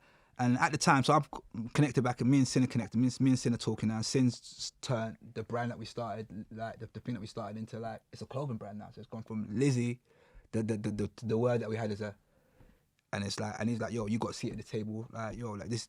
Like, so he's turned the word Lizzie into a clothing brand. Into a clothing brand. Okay. So it's gone from and he's like, "Yo, this is what we're doing. This is what we're doing now. You got a seat at the table. This is what you're doing. This is what Rob." So I just fitted back into the fold, but and I respect that. That was my bro. But my whole thing at that time was like I appreciate that. But like I said, I never want to be. I always want to bring value. I appreciate a man putting me on making a plate for me at his table and giving me a seat. You know what I'm saying? But I need to bring value to that table and to that seat. So he was like, "Yo, yeah, this is what we're doing. Boom, just like, I know you just come home, you've been away, like it's changed, like be around, man. Just this is what I want you to. This is what we're doing right now. This is how you can get in. But just be around, open your, and that goes back to what I'm saying. Close your mouth, open your eyes, and open your ears. You see what I'm saying? Yeah. So and at that time, so I'm doing that with Sin. Figuring out like cool, working out how we're gonna build that now. So I'm still not even thinking about music. So it's just that he's told me like this is what we're doing. Knucks comes to me about music, and then he said, then my advice is like at the time is like, "Yo, I've got I'm not really feeling music like that at the time coming." I'm telling him like, "Yo, I don't want you to go through all the shit I went through to get that." So, and he was like adamant. And I remember going to my mum's house and my brother was playing this record, like my young brother, and I was like, yo, who is this guy? And oh, it's Ashley, man, it's Knucks, it's that fam. Oh, you need to, I told you. Then he started playing me more and more stuff, and I just said, I spoke to Sin, and Sin was like, yo, he's gonna do it anyway. You know what I'm saying? He's like, it's either you help him, but he's gonna do it anyway. It's like, so would you rather him doing it if you're honest? And really, what he was asking for at the time was like, well, now I think about it, he just wanted somewhere to. He had no studio. He had a book of rhymes, and so Sin put me onto, reminded me about my bedroom. I got bedroom Godson. Godson had a studio, and Godson's business partner was Energy. Yeah, on the studio. Now Godson, I phoned Godson. Godson said, yeah, actually I've sold the studio. Sold the studio. My part shares Energy, but I can put you in contact with Energy and that. So I got to Energy. Yo, my cousin, he raps. This is what I'm like. He's produced for. I found out them times that Knucks produced for. He done the beat for Man Down on Fecky's Commandant album. Mixtape, and he done Mr. Brown for Blade Brown when he was 15 and 16. He's done records. And I goes, how did they find your beats? Like, oh, they just found me when I was going. He just put my stuff on YouTube, and I don't know how they found me. And he's like, oh, so I used that as a pitch. Like, yo, he makes beats. You've got artists. Like, he'll make your artist beats. You just give him downtown studio time. And then when I got sorted myself out, I'm gonna start paying for studio time. And I said to him, this is what I'm gonna do. I'm gonna put you in the studio, get you ready. So he's 17 at the time. You know, I think he's 17. Put him in the studio, and I'm cracking on with the Lizzie thing, and close. But that Lizzie thing was university for me in my new role. You understand what I'm saying? Yeah. Because I went in an artist. Now I'm coming in. I have to learn a new way of doing things. You know what I'm saying? So, and at the time, Sin was 4 or 5 years ahead of me in that experience. But that's my brother showing me, yo, this, that. So I just, while I'm learning, I've got him in the hyperbolic chamber, getting ready. So you went into jail as an artist, you've come out, you're moving into the clothing industry, you're starting to learn a little bit about management, and you're just getting your bearings, and you're a father. Yeah, and I'm getting my bearings. So then, after I put him in Energy, 2 weeks after I put him in Energy come to me and said to me like, yo, I don't even want to charge him. I don't want to charge you. I want to help you with him. I want to help you develop him. And I want to help you manage him. And I was like, yeah? And he's like, yeah. I was like, all right, cool. And that was the beginning of it. So I left him in Energy for about a year and a half. So from 17 to 18, 19, he was just there making records. We didn't put out our first, that's 2013, we didn't put out our first record on DSBs till, I want to say, 2015, 2016. When we put out, but he'd been making music all of 2013, all of 2014. You know what I'm saying? And we were just putting it on SoundCloud. It was SoundCloud. We was building our audience and building our community. And he already had the album Stillmatic that he recorded, that he had written when he was like 12, 14, 15. You know what I'm saying? Yeah. And he just wanted to record this project that he's had for this time. So Energy helped him record it. He recorded it, and we put that project out on SoundCloud. It's still on SoundCloud, by the way. So like, that's Knucks' first unofficial. Stream that up, people. Stream that up if you want to hear early Knucks. Yeah. So that was Stillmatic. Not Stillmatic. Killmatic. Stillmatic. That's Nas. Influenced by Nas's Stillmatic. Influenced by Nas's Illmatic. Yeah. Killmatic. So and a play on words from being in an area that he grew up in, South Kilburn. So he called it Killmatic. And so he was in there for a year while I was learning what I was learning. And then by the time we got to 2018, Sin, like I said, Sin has always been involved in it. But I needed someone that could help me on the groundwork. While Sin was doing what he was doing with the Lizzie and everything, and I was helping with the Lizzie stuff. And so by that time, Sin had took on Fredo, so I'm helping the Fredo. Sin and Fredo. Sin's doing Tiffany Calver as well. You know what I'm saying? So I'm helping wherever I can help. You know what I'm saying? But at the same time, I'm learning. You know what I'm saying? I'm learning in a way that other people won't get the opportunity to learn from. You know what I'm saying? I'm front and right center, picking up information that, waiting for when I'm going to use it for when my artist and my product needs it. You know what I'm saying? I even remember phoning Buck one time. I phoned Buck, and asking Giggs' manager, and asking Buck yo, what's this? Asking him advice about this manager. I was like, what? And he said to me. He said to him I'm taking emails and I'm doing. He goes, brother, you're already doing it. I was trying to find out, is there something I'm missing? Like, what are you doing? He's like, brother, everything you said to me you're doing, you're already doing it. And I was like, so it was always a feeling of like imposter syndrome. You know what I'm saying? Yeah. Like, am I doing it right? Am I? And so I'm there watching what everyone else is doing, like trying to figure out what everyone else is doing and seeing if I'm doing it right. And still not very much having my own identity of how I want to do things yet. You know what I'm saying? Just trying to learn the business and learn how to do things the right way, and which is kind of weird because there's no right way. It's like it's whatever way works. Yeah. You know what I'm saying? In music, so it's not really one way fits, one size fits all. It's unique to each individual case. So so I was just doing that. So by the time Sin got us a situation, we're negotiating a deal with Ireland. We get Ireland, so just as we're about to sign this deal with Ireland, we get to sign this deal with Ireland, we lose Energy, the guy that So just to rewind a bit, so Knucks' career's starting to build. He's starting to do high profile collaborations with the likes of Wretch 32 and various people like that. You're having label meetings. Yeah. And then you find a situation with Ireland. Yeah. And just as that situation looks like it's about to happen, tragedy strikes. Tell us what happens there. Yeah, so the guy that I'm Energy Nicholas, that believed in Knucks from the jump, he phoned me 2 weeks after, 2-3 weeks after, said to me, like, I don't want to pay no more payments, I want to manage him, I believe, you know what I'm saying? I want to build him with you. He ended up passing away in a car crash. Like, I remember,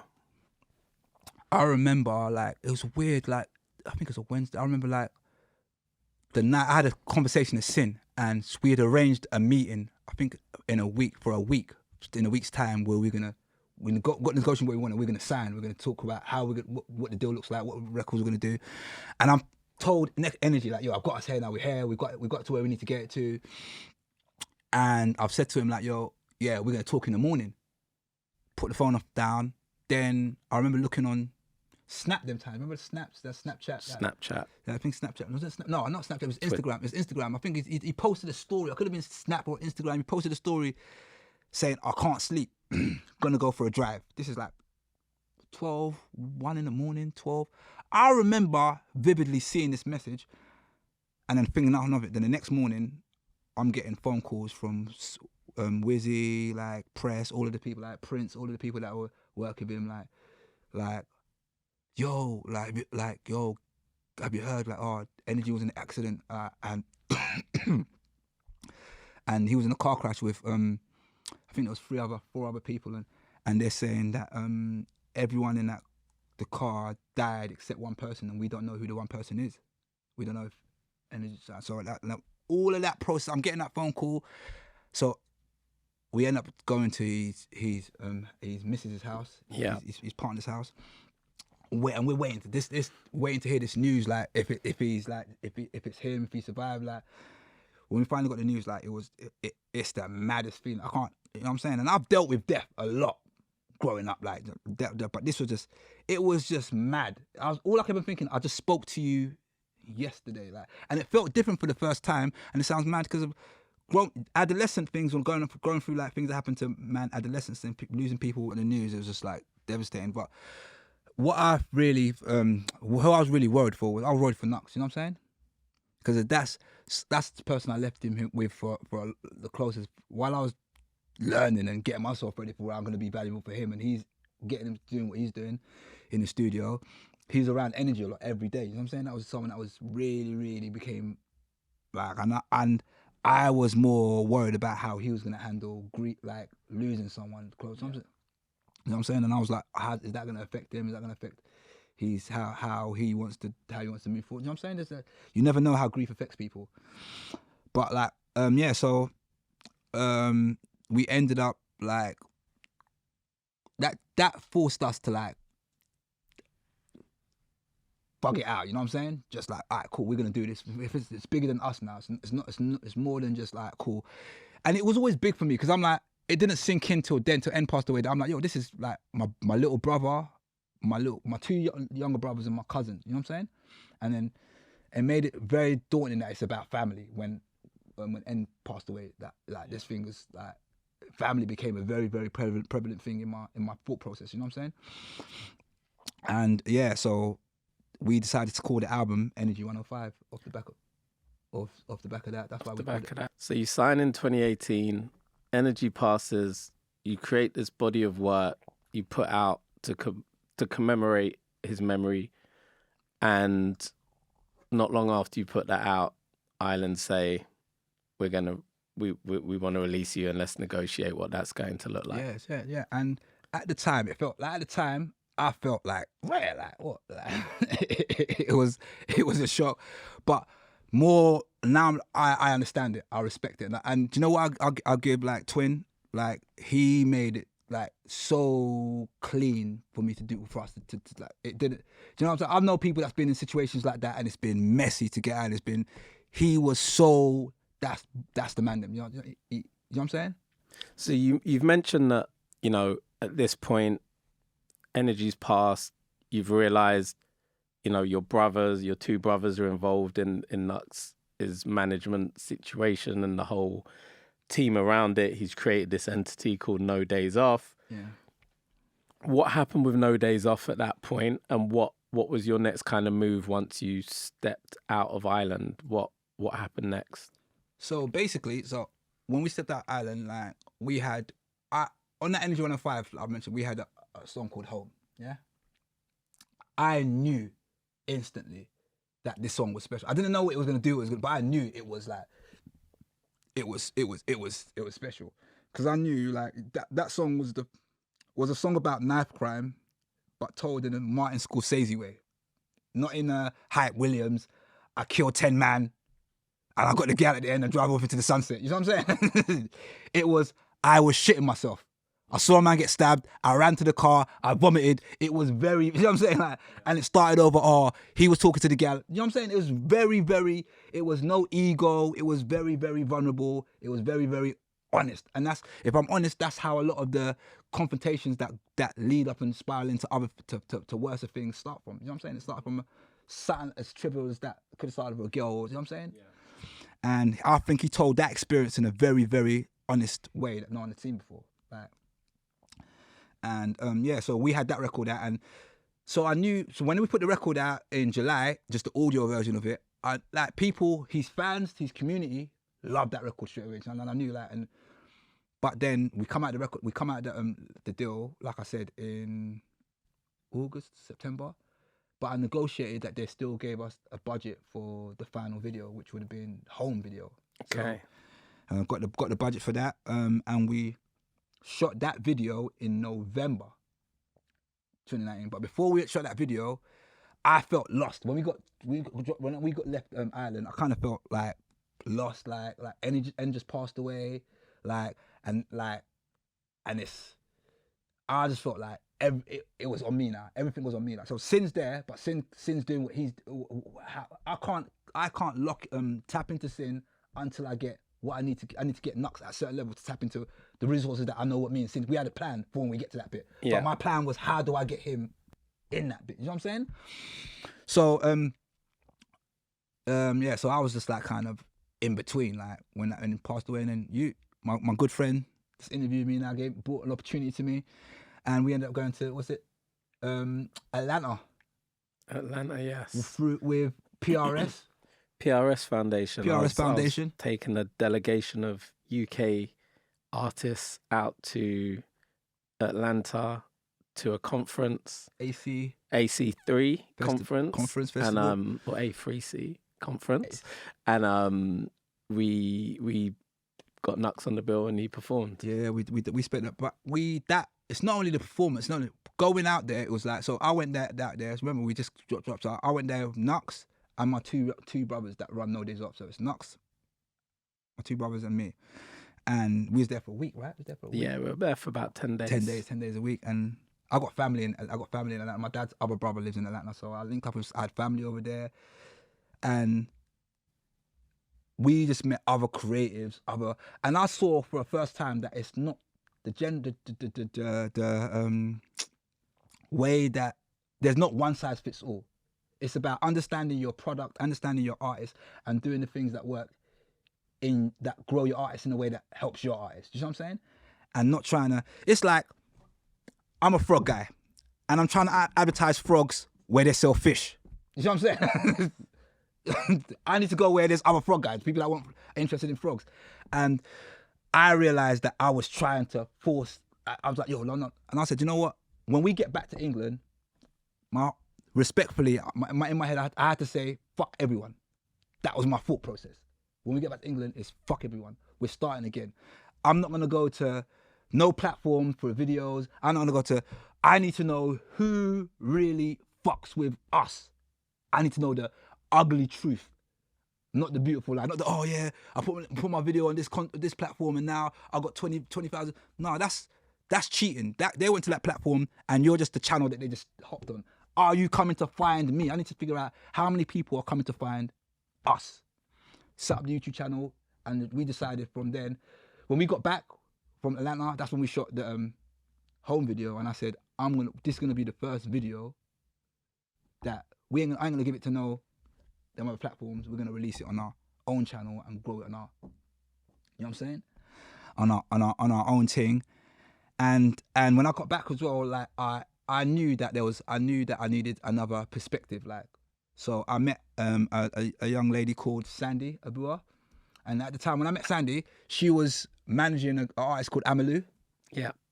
And I was just impressed with how she was doing, what she'd done with Amma, where she took Amma. Like she found Amma on YouTube, and took Amma from YouTube to where the likes of Drake and Kanye West are. You know what I'm saying? And she done this like relatively just her, like, you know what I'm saying? When I found out I got to this relative her and a small team of like, but it was her. Working 2 jobs, you know what I'm saying? And putting it and doing, and I'm saying, and I saw her do that, and then so I was always telling her like, yo, like, they should work. Knucks and Amma should work. And unfortunately, her and Amma split ways. And then when I met her again, she was like, oh, I'm done with music. I don't think I'm just gonna, she was doing PR. She's back on doing PR. Her original background is PR, doing PR. And she's like, she's really done with music. She's doing PR. And I was like, who are you doing? At the time, she was doing PR for an artist called Brent Fires. Yeah, and she was doing his PR. And then I asked her like, yo, I know you can still do the PR thing, but I need help with this Knucks thing. And I know that PR is something that we need, that I know that I'm gonna need to break him. You know what I'm saying? Because if I ain't gonna go on the platforms, like the generic platforms that everyone else is going on, the rap platforms, I need to find another route. And I need someone who, like magazines and all stuff that's going to do it. And another thing is I need to look at Knucks from another perspective that I can't look at him from. I need to look at Knucks from a female perspective. Like, so I needed a female to look at him and see where they can, because I was looking at his female fans and I was like, yo, you're a good looking you. Like, I don't understand. How do we, and I can't, there's things I'm missing. I'm a guy. I'm not going to see what girls, so I just needed so I got her on board for those 2 things, and then through her I met a guy called Ty. I never met him. She told me about a guy called Ty. She talked before I met him. Before I finally did meet him, but I heard a lot of. She was telling me about, this is how Ty and Brent do work, and I was just fascinated about how Ty's business setup, and Brent's business setup was, and how their plan was, to use data to grow their audience and using the data. And I didn't that's when I started looking at the Spotify algorithm different, and looking at Spotify data, Spotify for artist data, and looking at all of these other things, and looking at the YouTube, you know what I'm saying? Data, and figuring out a tailored plan for your artist instead of doing the generic one size fits all. This person put this video on this, so it's gonna go out there. So and he was the first one that I actually started seeing that kind of thing. But what interested me the most was the business relationship they had. He was Brent's manager, but he hates referring to himself as a manager. I'm your business partner, because of this is as much as mine as it is yours. You know what I'm saying? And I never heard it said like that before. You know what I'm saying? So then he said something to me. I remember he said, I was reading something that he put up, not to me, read something that he put up, and he was talking about being a manager is the most unrewarding job. Like, if it's not that thankless task. Thankless task. Don't we know it? Yeah, because you can get, at the end of it, when they're done with you, if you're a good manager, you might get sunset clause and protect yourself for like 3-4 years or to your club, and then after that you get paid nothing. But them times that you served, that you started with the said artist, that album that you created is much your child. It's like the art. I feel like this is gonna sound controversial, but sometimes I feel like the manager is like the baby father. Nobody cares about the father. No, you know what I'm saying? And the artist and the art are the mum and the child. You know what I'm saying? Yeah. That's how I feel sometimes. And so when he said it like that, and he's like, yo, so I don't want to be working, giving 100% for 20% or 10% or whatever you're. She goes, we're building this together. I want to build businesses with you together. And that stuck with me. So, but I had a unique situation where me and Knucks are family. So I had a conversation, me and him had a conversation, we had a long conversation, and I just proposed this setup where instead of Knucks signed to Atlantic through Knucks, you know what I'm saying? Knucks signed to Atlantic. Not Atlantic, I mean Ireland himself. Like what I wanted to do was put it in a way where the entity Knucks is signed to No Days Off. So anyone that does business with Knucks has to do business with Knucks. No Days Off, the entity, the business, not Knucks. You know what I'm saying? Knucks is the founder of Knucks NDO, the business, yeah? And then my company, Tru Tribe, owns shares in said company. So Knucks owns the majority shares. So to put into context, so Knucks the artist has a company, No Days Off, which he signed himself to. He signs himself to that company, No Days Off. Yeah. And then all of the rights, so the publishing rights, the master rights, sit within that company. So if he wants to sign to a record label, the record label has to do business with No Days Off, which Knucks owns. Or if the publishing company wants to do a publishing deal, they have to do business with No Days Off. And then you, as a manager, your company, Tru Tribe, has an equity stake in No Days Off. Which is my pension, which I look at as, which is my pension. You know what I'm saying? So that goes against the traditional model of an artist and then you receiving 20% of whatever income the artist gets until essentially they fire you and then you no longer receive that percentage. And that was inspired by Ty, Brent Fry's manager. Yeah. Worldwide Ty, my guy, man. Salute. So, and he became a guy that like now and this is before I'm talking about all of these things that I saw. This is before I actually had a conversation with him, man. This is like information I'm getting and researching things he writ about or watching videos he's done. But then by this time we got a relationship with Brent. We got a relationship with Brent. Sandy, we've met Brent 2019, and Knucks and Brent are developing their own relationship and talking, and which they're still and they've got their own separate relationship. Then I finally get to meet Ty years later. I tell him like how I set up and tell him how he inspired it and stuff like that. He's someone I can talk to now. Someone I talk to, I tap into, and you see what Brent's doing right now. You know what I'm saying? What Brent's doing, Brent Fires, and amazing what they've done in United Billboard Masters. #1. And massive deal with United Masters. I watched that build from how data mining, understanding your audience, and then using the data information to go to the right markets globally. Like, Brent was in England in 2019 and 2018. You know what I'm saying? No one knew he was doing these shows, getting around, like traveling Europe, like and that was based off of the data that they were getting them, like, back yo, from this Spotify. Is where we're getting. You see what I'm saying? Where's Brent today? So just I want to get back to the data, but just taking a little step back.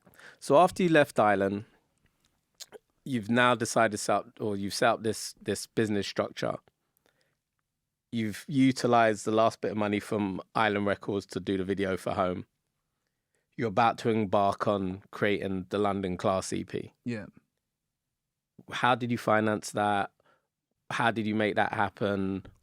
How did you put that out independently? What was the process there? So we put out Home in November. Yeah, we shot Home in November.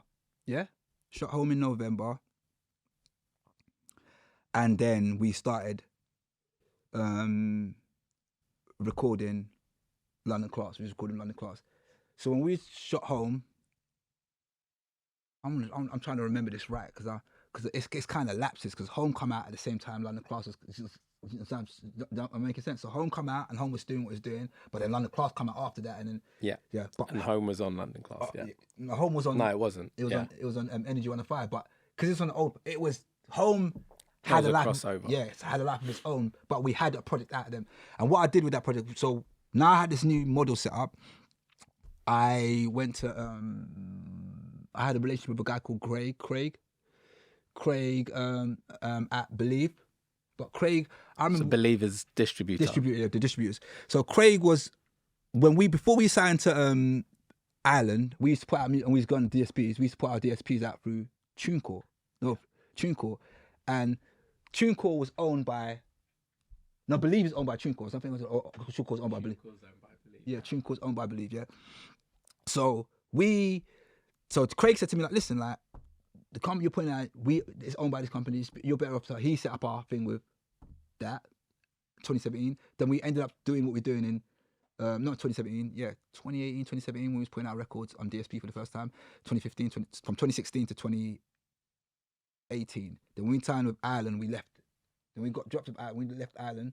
We went to, I went to Craig again, and Craig was like, yo, I told Craig, like, yo, I want to do this project, this EP. What's it looking like? And I knew I needed 50 grand to do this project. I needed 50, 60 grand. That's why. So what I did was I think I got 27 or 30 grand from Believe. And then I raised the rest of the money with PRS. I applied for the Momentum grant with PRS. Got as close as I could to that number. You know what I'm saying?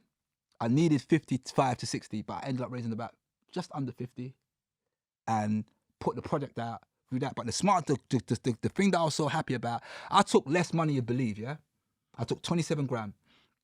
So let's just take that step back for a second, just for those that, there'll be people watching this that are wondering how you are able to get £27,000 from the distributor for an artist that doesn't have a huge track record.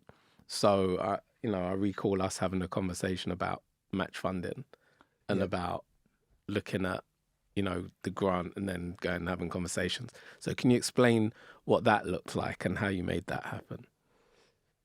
So is that match funding or with Believe? With Believe. So the conversation we had around looking at, getting a PRS Foundation grant and then saying, look, I've got 13 grand in the can. So what can you put in? So once we came back from the A3C festival,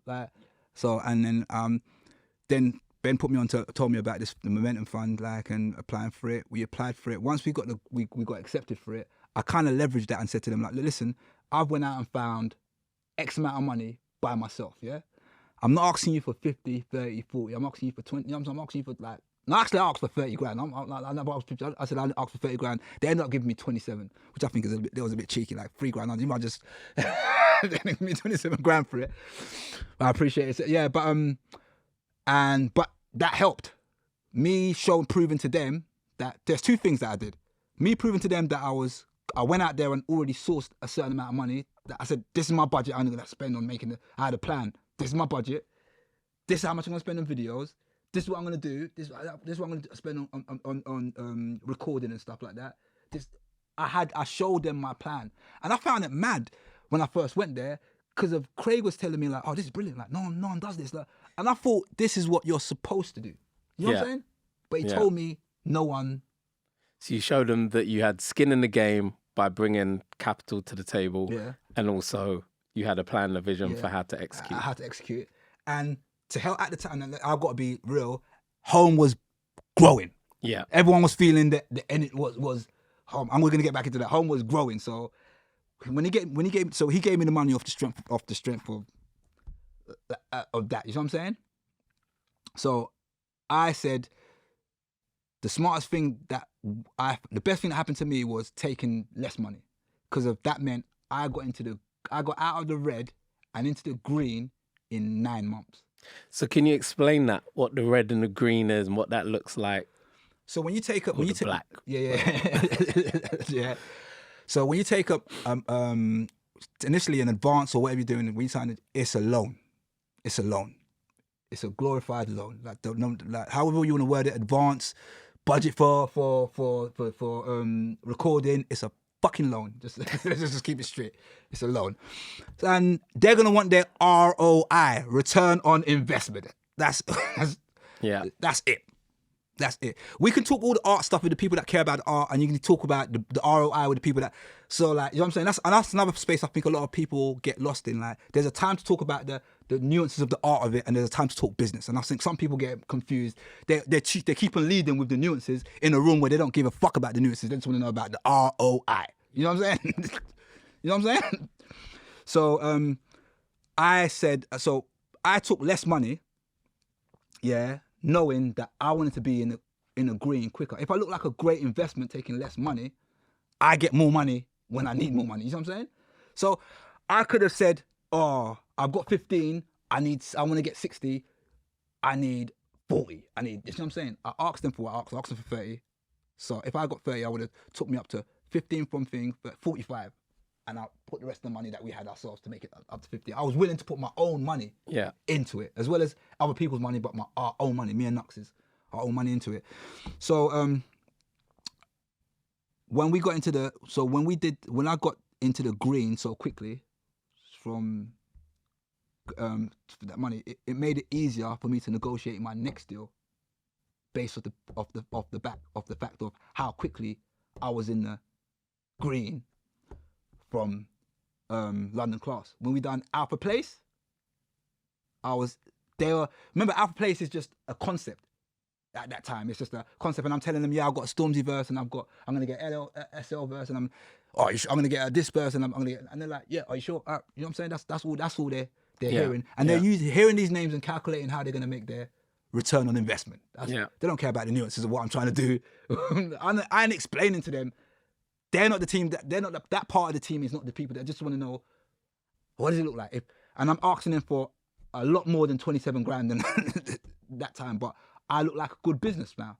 You know what I'm saying? I had a plan. I told them I had a plan. Outsourced more money. Then come to them and said, listen, I've got this money from my own. I've got this money from PRS. I need X from you. It looks like I've got a plan and I'm serious about executing my plan. Done that. Followed it to the T. Done it. And record went out, did what it needed to do. And it's interesting, we recorded a lot of that record in the pandemic, we put it out just before the pandemic. When did the record come out? London Class, I think that's 2020. Yeah, just in the mid, we was recording that and Alpha Place, literally, as we finished that. Just before the pandemic. Yeah, so, but as the pandemic hit, we recorded the whole of Alpha Place in the pandemic. But then, as the pandemic as we put out London Class, Home had just gone.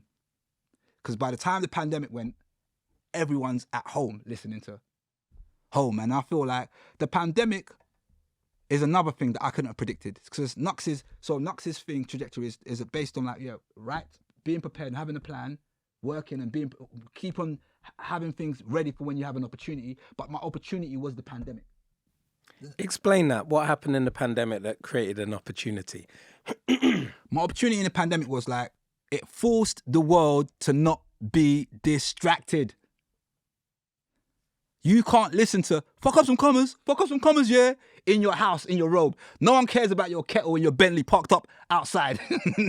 You're in your yard. You know what I'm saying? Like, so now I feel, and it's not only one country, it's the whole fucking world, bro. The whole world had to be quiet and not get distracted. So, and do you find do you find it interesting all the divorce? How many divorces will happen in the 3 years the pandemic happened? How many people got divorced? You know what I'm saying? How many people found out I've been married to you for 40 years and I just realized in 2 years I don't know you and I don't think I like you. Do you know what I'm saying? Because it showed me how distracted we let ourselves get. You know what I'm saying? So when the world was not distracted no more and you forcing communities of people to discover who am I and what do I actually like? Am I outside pretending to like this thing because of my friend's social circle likes this thing? Now I'm being taken away from my social circle and I'm forced to sit either by myself in my own space if you live by yourself, or with my spouse or my significant other, or with my children. It sounds mad. People are finding out they didn't even like their own kids. You know what I'm saying? I think what was interesting with the pandemic and watching you guys work, and correct me if I'm mistaken, but it seemed like you had a record for Knucks every month in the pandemic. It seemed like something was out, whether it was his record, whether it was featured. Was that planned? And if so, what was the thinking around that? So I said yes to every a lot of the, like to calculate features, but a lot of features. That was the year of yes. Them years were the years of, we're in the year of no now. So just for the record, we're in the year no is more valuable than yes now. But those were the years of yes and building. Am I making sense to that? So I knew we were cooking something, but I knew he needed to be visible. So, and a lot of the time they were just, and home was taken off. So people just were like, oh, can you get a verse? And we built in our own community. Because you know what I'm saying? Meaning that like-minded artists, there's a movement happening like at that time. You had the Venner coming out, you had Samwise, you had like what's his name again? You had A2, all of these different movements, all of these different Little Sims, Loyal Kana, all of these people and artists coming together and I just felt like it was their time. Because you got to think, a lot of them people are making music that makes you reflect, that makes you think, and you enjoy enough. You can enjoy it if you want to listen to it on a surface level thing, but then there's other places you can enjoy it in other ways. You know what I'm saying? And I just felt it forced people to listen and look at things. How many people read more in the pandemic? How many people took up hobbies and found out things that you know what I'm saying? How many people discovered new music that they never thought they would actually like in the pandemic? And Knucks just happened to be one of those people that a community of people discovered, and I happened to understand what was happening at the time and just try to build and capitalize and leverage that. You know what I'm saying? So the consistent release was to feed the new audience. Okay. To feed these new people that are interested. They're looking at us now. And then why do we feed them with things? I knew I was cooking something that was special. You know what I'm saying? So and it come out. So when did we come out of the pandemic? 2021? Around there. 2021. And the first year of the real year was 2022, right? That's when we released the thing that we've been cooking. You know what I'm saying? Which was Alpha Place. Okay. So Alpha Place comes out. You get nominated for numerous mobile awards. You win Best Album Award. You win numerous awards that year. You're nominated for a Mercury Award. What was it that made that project so special, and what was the plan around that album? I wanted to make, me, Knucks, we wanted to tell a story that everyone was telling. Like Knucks, home was the inspiration to Alpha Place. So home was like, I remember as soon as we done home, yeah, and home was taken off, we was in the middle of putting that London Class, yeah. I remember having a conversation with Sin's like, yo, bro, we need 16 homes. we need 12 to 16 homes. And I was like, no, I was like, yo, like, let's just, and it's coming. He's like, brother, that's the thing. And what made home special, what made home was the thing, was it was like I said, it told the truth.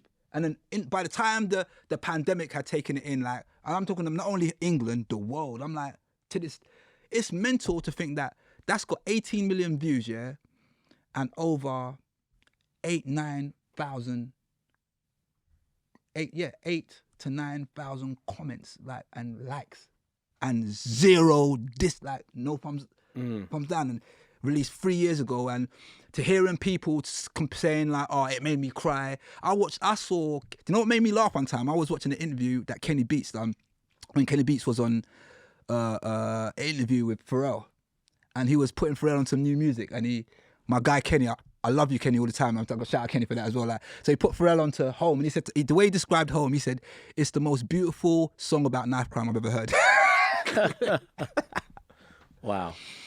And that was there are moments to me. You know what I'm saying? Like, these are people that, like, Pharrell, I look up to, and to make something, to be part of creating something that getting spoke about, people that I respect, to other people that I respect as well.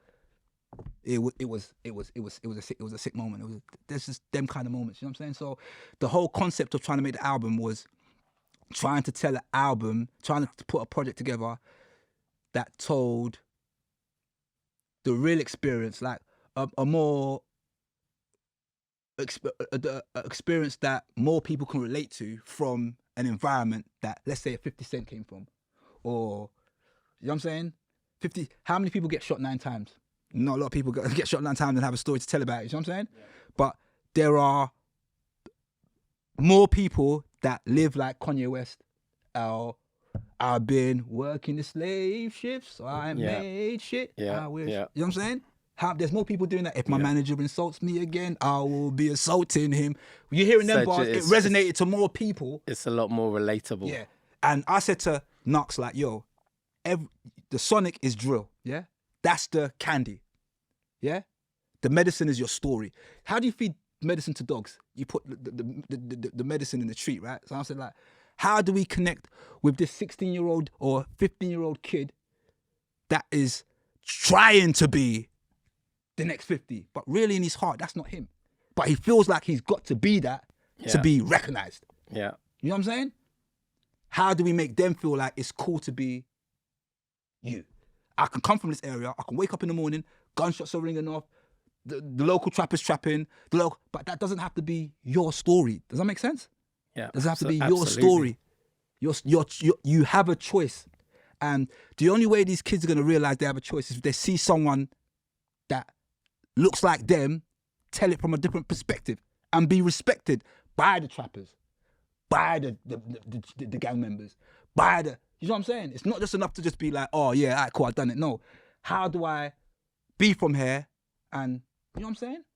And that, you know, and that's what we try to encapsulate in this project and make people feel like, even a record like Alpha House, the beginning, one of the intro songs, it's like, that is, when we shot the video for that, I remember talking to the director, Emil, and I was like, yo, we was talking about, me and him and Knucks were talking, and we was talking about, like, I want this place to feel like, yeah, South Kilburn is notorious for what South Kilburn's notorious for, but I want this place to feel like, yeah, the maddest things happen in this place. But every morning, the shutters go up, the shop man opens up the shop, the mums bring out get their kids ready for school, get their kids ready for nursery, the dads are leaving, going to work, the kids are, you know what I'm saying? Real life is happening. There's someone playing in the park, there's someone walking their dog, there's something, you know what I'm saying? There's someone getting proposed to, there's someone burying someone like they love this. It's regular stuff is happening, as well as the stuff that, oh, so-and-so got shot last night. Like, we only focus on that and not the real life and stuff. Yeah. So when we shot the video, I wanted to show, you know what I'm saying? Yeah. That. And that was the narrative through a lot of the thing, like, it's okay to be you. That's the realest thing you can do. That's the most gangster thing you can do, is being yourself in a world that forces you to be so much other things. Yeah, totally. So how did you use data for that project? What did you use your data for? You managed to chart that number 3 in the charts, which is no mean feat to do independently. How did you use the data to help you achieve that? So I noticed something about, I use a lot of like the data from markets, meaning territories. Like, you can get specifics. Like, I'm like, some people are really, oh yeah, I've got X amount of followers or X amounts of people in Manchester. We got really, but I was more focused on I knew I had a community over here. But to me, when I look back on it now, I think like, because I was like, yo, we can only get but so much people over here. Yeah, that was my thinking back then.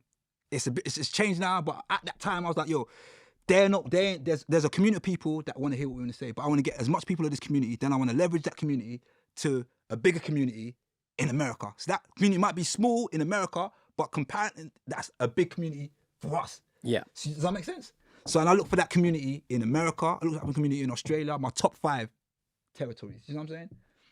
And we kind of done an ad campaign around these territories. So when we post something, we're doing ad campaigns targeted to that specific territory. So targeted online ads on like your Instagrams, Facebooks, TikToks, etc. YouTube. Target to our specific market, specific markets we're trying to grow in.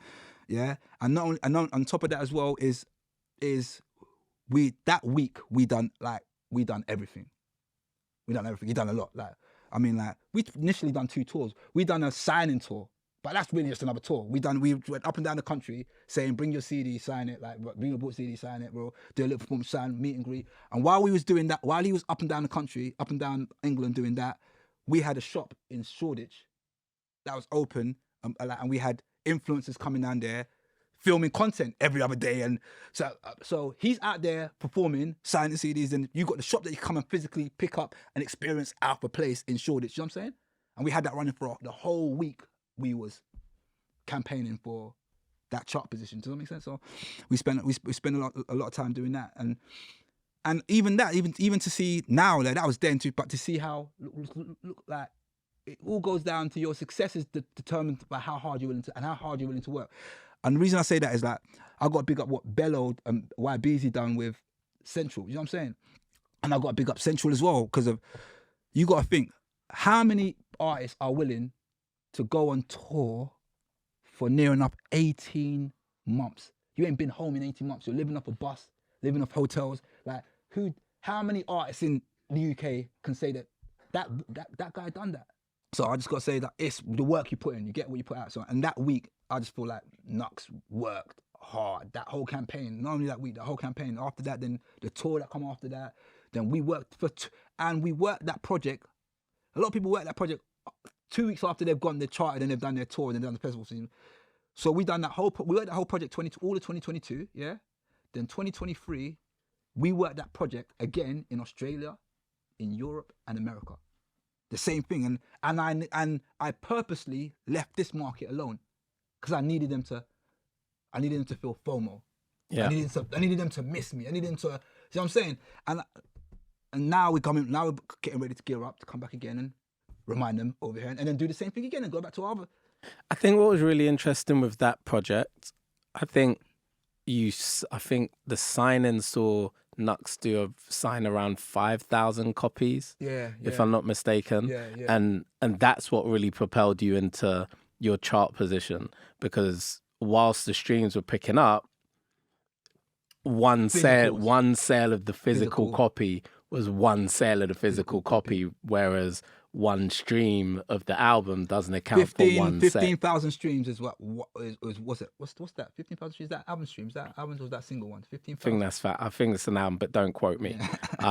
So I thought it was really interesting that you guys did that and made sure that, 5,000, that's enough for you to chart. Yeah. That's enough for you to chart in well inside the top 40. So the fact that you did that was pretty special. And, the fact that you announced these surprise gigs that ran alongside the signing. So if you purchased the bundles, you were able to attend a free gig, which meant that the fans then started to create social media moments for you.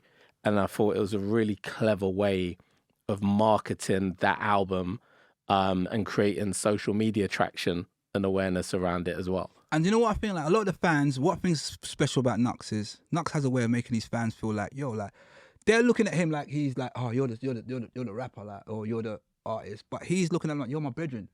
Yeah. He's the artist that could be your brethren. And I find it interesting. A lot of the fans say, when I thought, I swear down, they talk like they've known him their whole life. You know what I'm saying? And that's a good thing. It's because a lot of artists, it's hard. A lot of people feel like they put their artist on a pedestal and they're like, but Knucks is a person that when they meet him, they feel like someone that they've known a long time. A long time. That's probably because of how he opens up and strips himself to them. Yeah, and in his music, he's vulnerable enough in his music to like make them feel like, that I get it, I relate. I've got a friend like you, or I know someone like you, or I'm like you. Does that make? Yeah. So I'm just going to ask you a couple more questions. So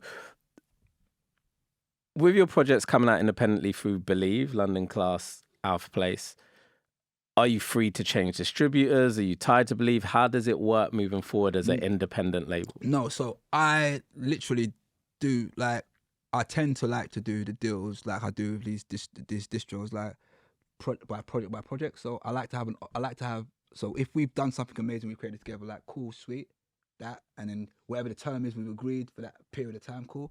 But I don't feel comfortable being tied into multiples. You know what I'm saying? Yeah.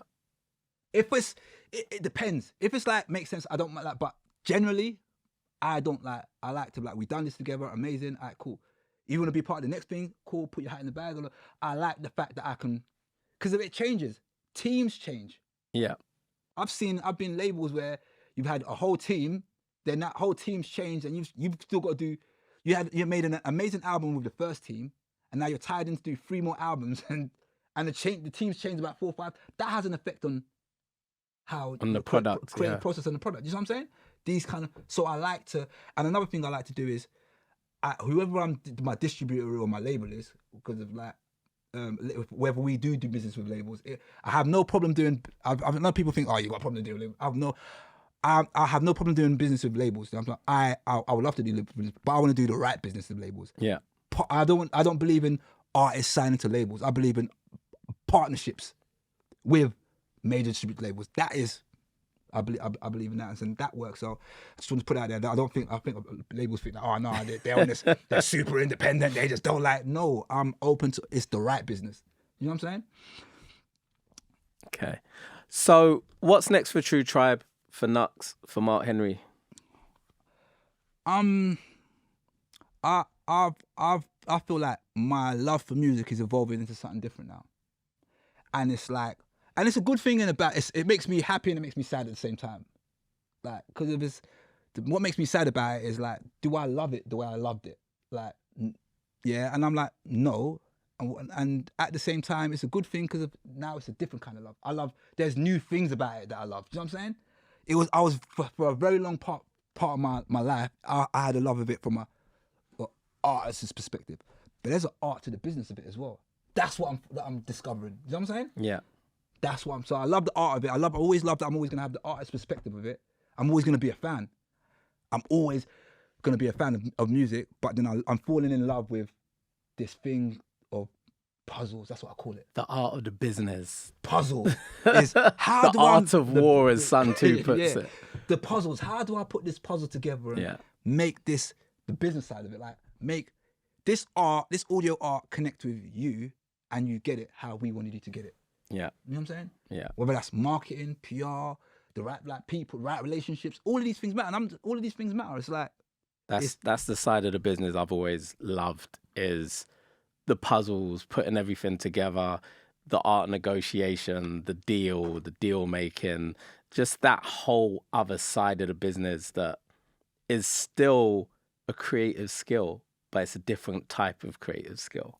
So I think I'm leaning into, but more. What I mean I'm leaning into more of that. So and another thing is music expanding, meaning that music is being a one-dimensional musician is not enough no more in tomorrow's.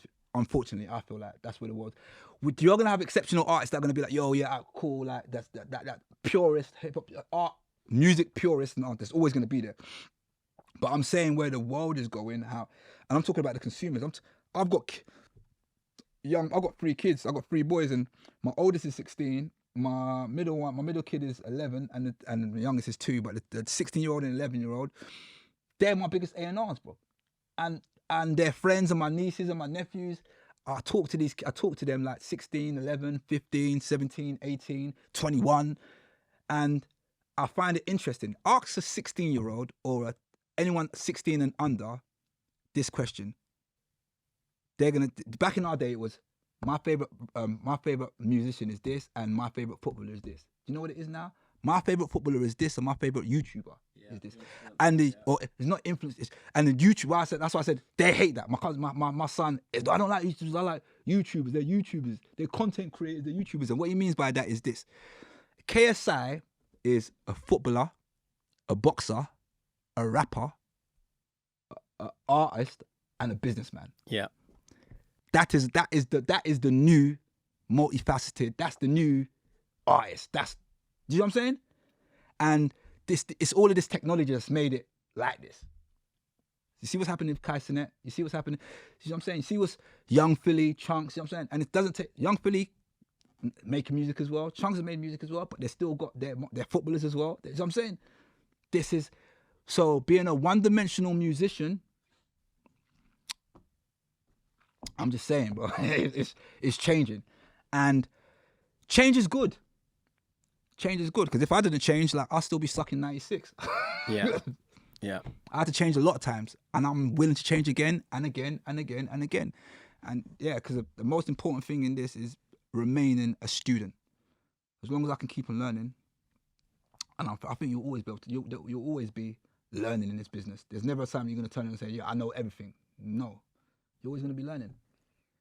Whether it's AI, whether it's whatever new invention is coming.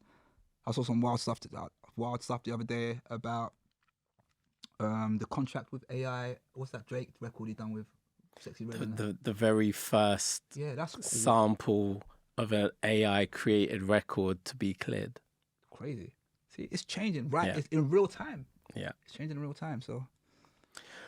Mark Henry, I got to thank you for your time, for your insight, for sharing your incredible journey with us. It's absolutely incredible, the turns that you've taken, the way that you've managed to turn negatives into positives, and you've truly displayed an unstoppable mindset and an unstoppable attitude. And it's just so amazing to see you come from being in jail to having such major success. And I salute you for that. Appreciate you, bro. Appreciate you, man. Thanks for having me, man. Just before we leave, we have a tradition where we have a question from our previous guest on what it means to be unstoppable for them. So the question that was left for you was, what was a pivotal moment in your life where you felt like giving up, but instead chose to push through? And how did that decision shape your journey towards becoming unstoppable?